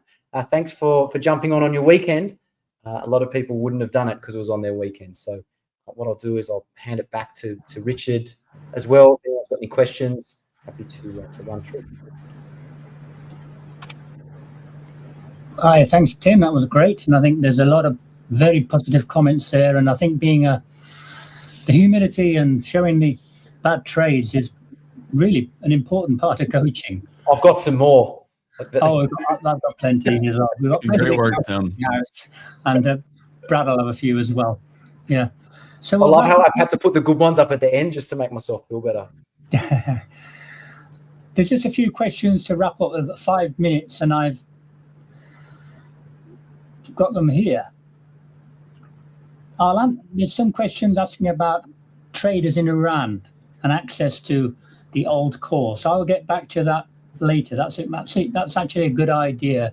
Perhaps we can make use of the old course for parts of the world where they really can't afford to buy into the relatively cheap course from our point of view. And then where are we? Are you looking through the questions as well, Brad? Just jump in. Sure.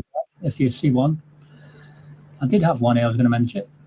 Keep getting asked, is it being recorded? Yes. It's being recorded. It'll be on YouTube shortly after it's finished rendering, and it'll be on the website tomorrow or Monday latest. And then, someone raised a good point. Sorry if I can jump in. Martin said you cannot practice patience with TradingView replay.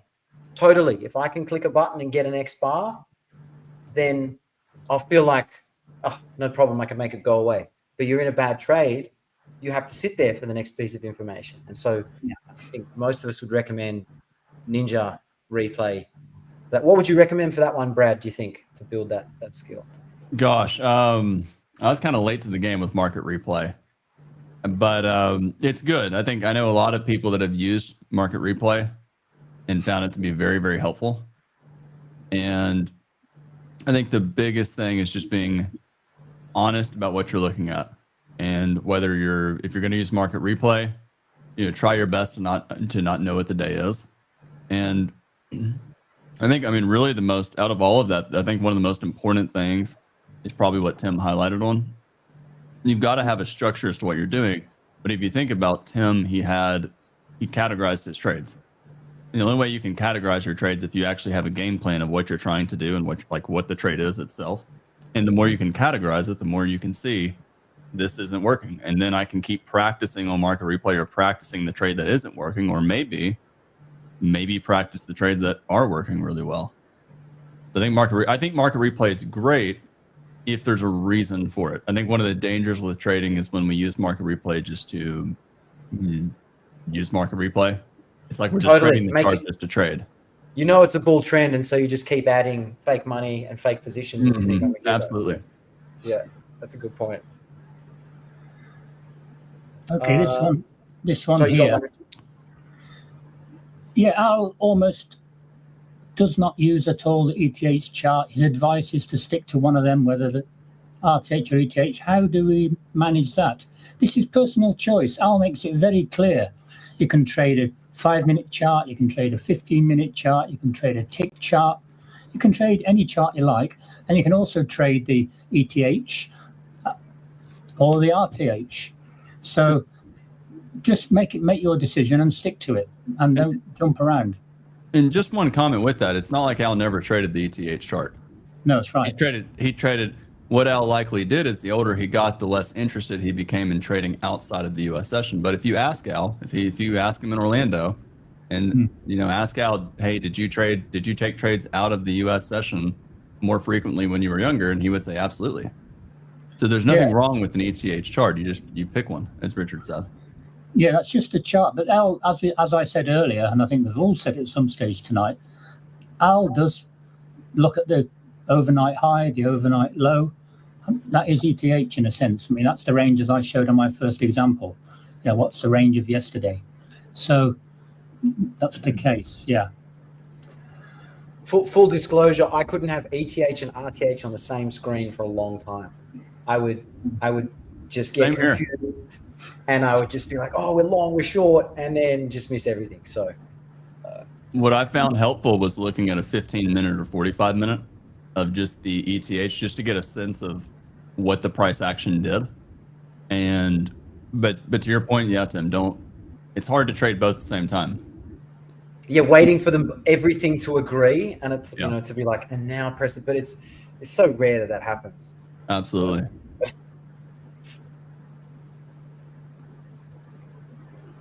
Okay.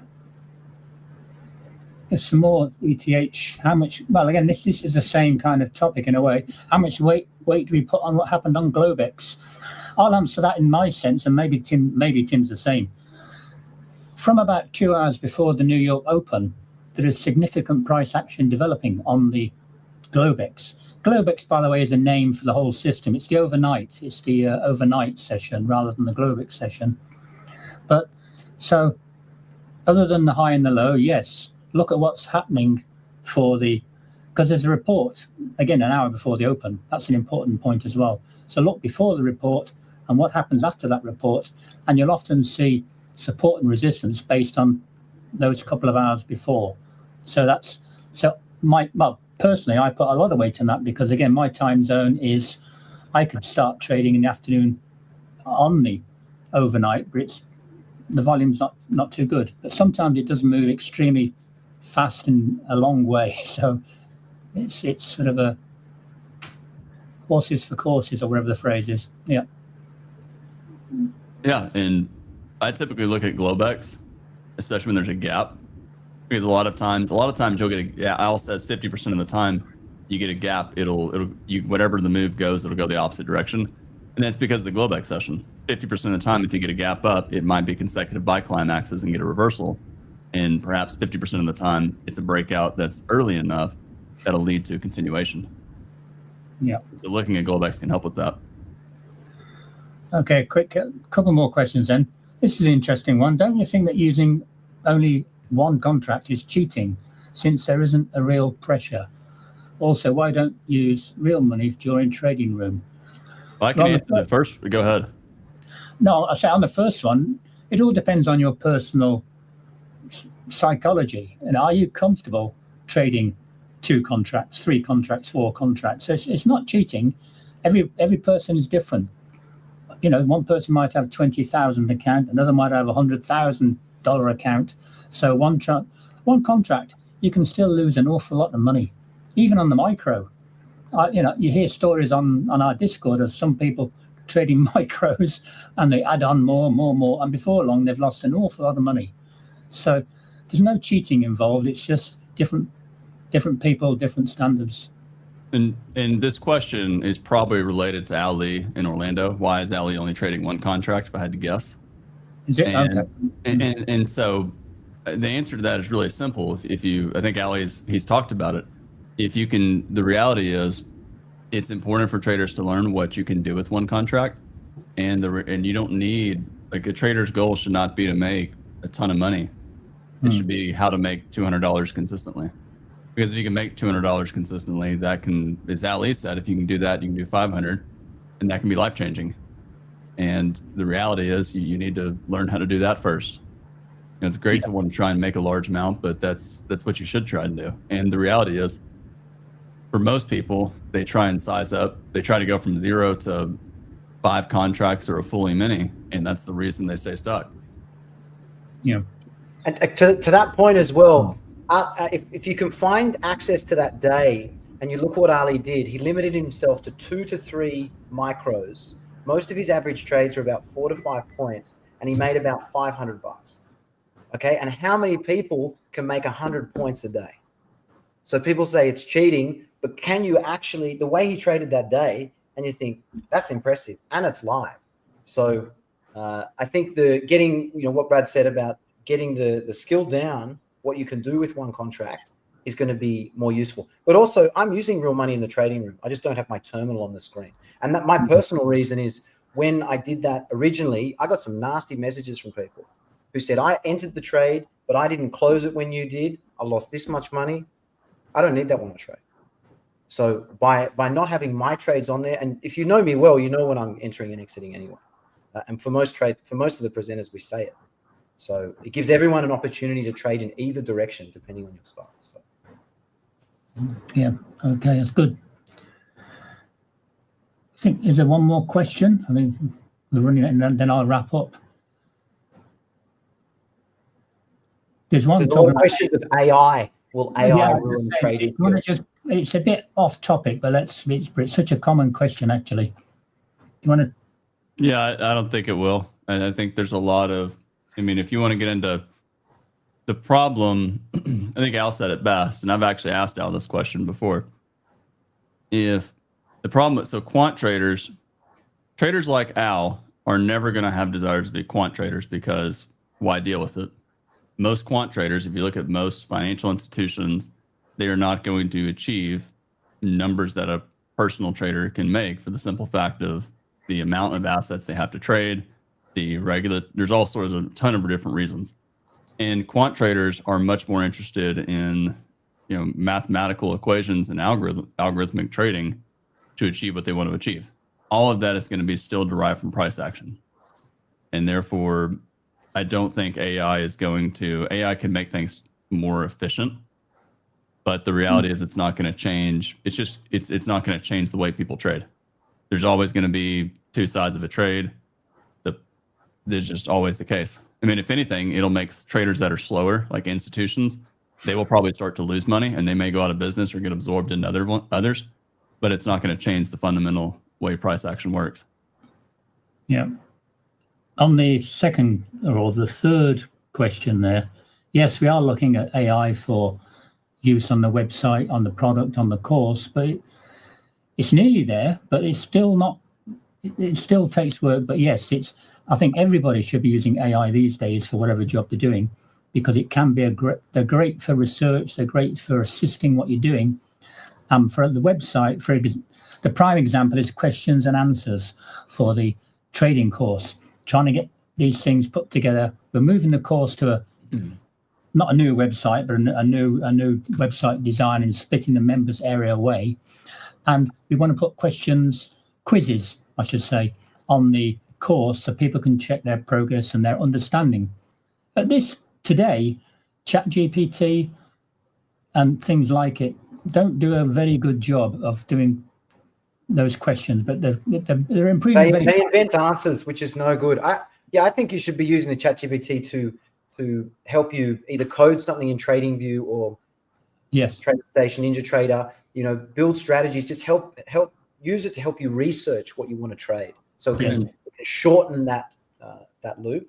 But I don't really want to train an AI to trade, because I'm the trader. So I think there's an important comment with this as well.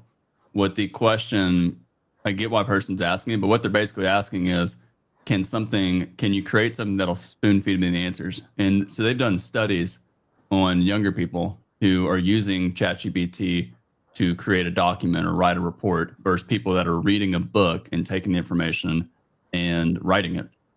And they've done brain scans, and the amount of brain activity in terms of thinking is significantly lower when using ChatGPT versus using actual thinking.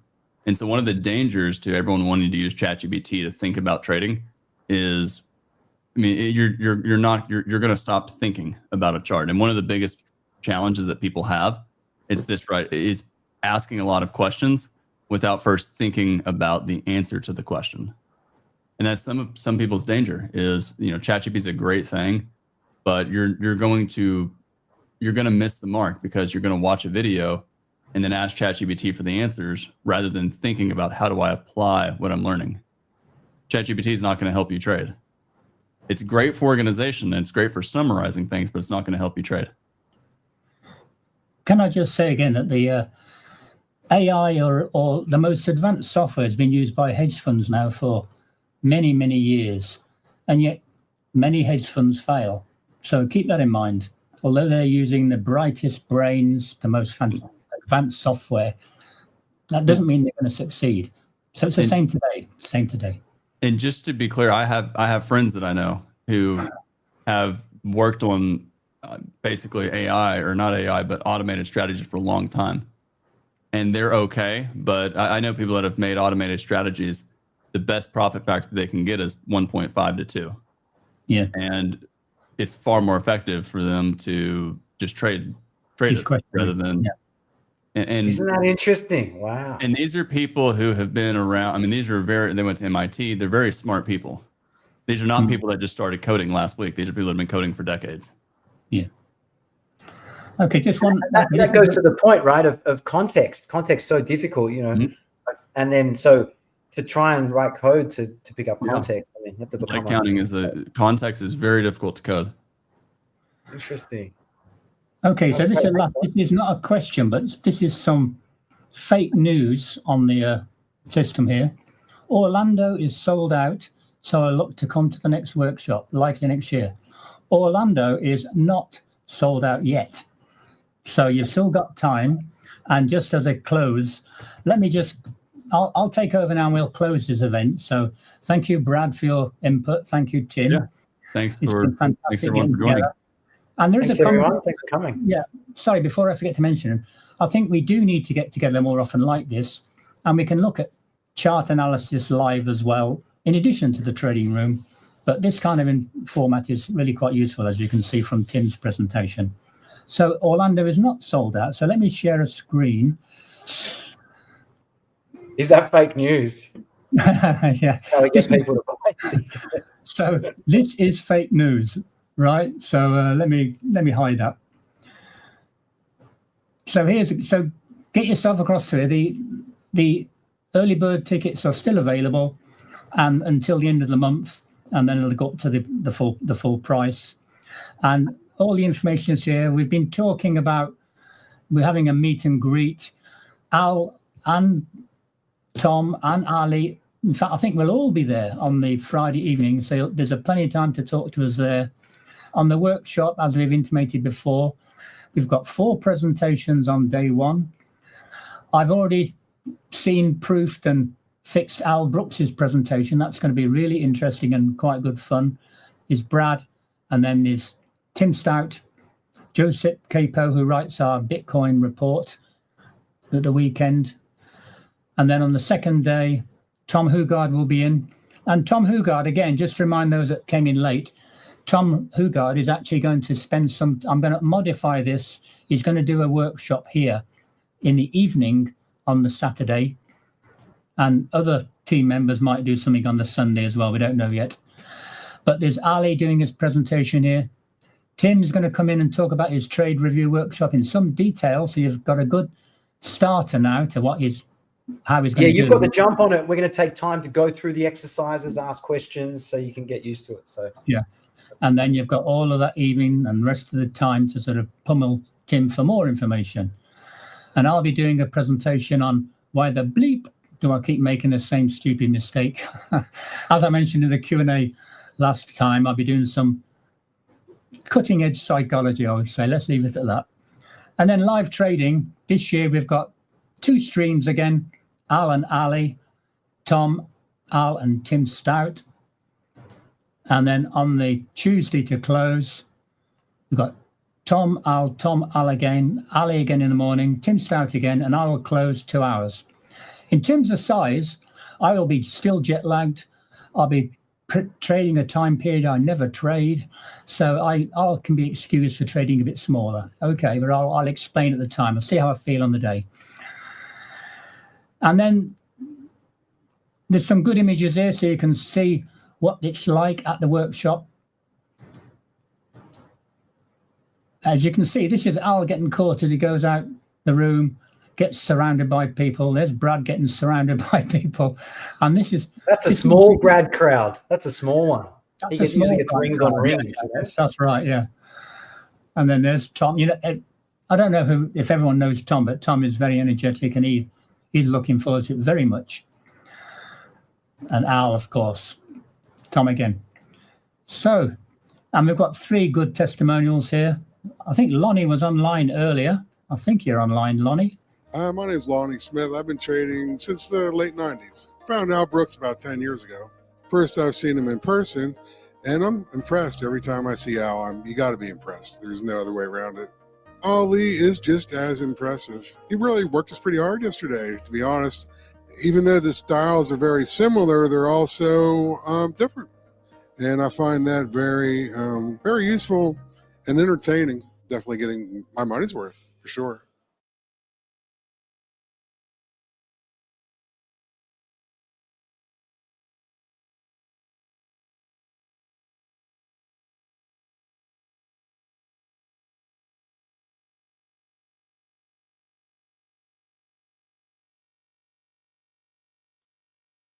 Awesome. Richard, you might be muted. Oh yes, I'm definitely muted. Sorry about that. Oh dear. Okay, technology. Yes, I was saying that people who have registered for 2024 and 2025 will be given access to the next 3 presentation sessions. So, I mean, that's it really. There's nothing more to say. So thank you everybody for being here, and it's much appreciated, and I hope you've learned a lot. And no sound. Oh, that's me. Okay. What about? I look forward to seeing everybody in Orlando. Yeah. What about opening a tattoo shop at the event? Forget about hats. BTC tattoos for everyone. Yeah, interesting. Well, thanks everyone. Really appreciate it. We are thinking of another hat and also a stress ball and a few other things as well. You know, so let's wait and see how it goes. David, rubber bands you can throw across the room. No, there'll be. Okay, this is a good comment. Quickly, homework. If that's referring to the people coming, I think David is coming. Yes, you are. Yes, there will be homework from the coaching sessions, because that is, I think, as Tim mentioned, that'll be something which is important. We'll provide you links to the docs so that you can kick off on that. And I think it'd be best to have prepared a couple of days before you come into the session so you get the most out of it. Yeah. If you're marking them up in the session, that's not going to work too well. Got a question here asking me to answer the B2C site contact. Yes, I'll get round to that.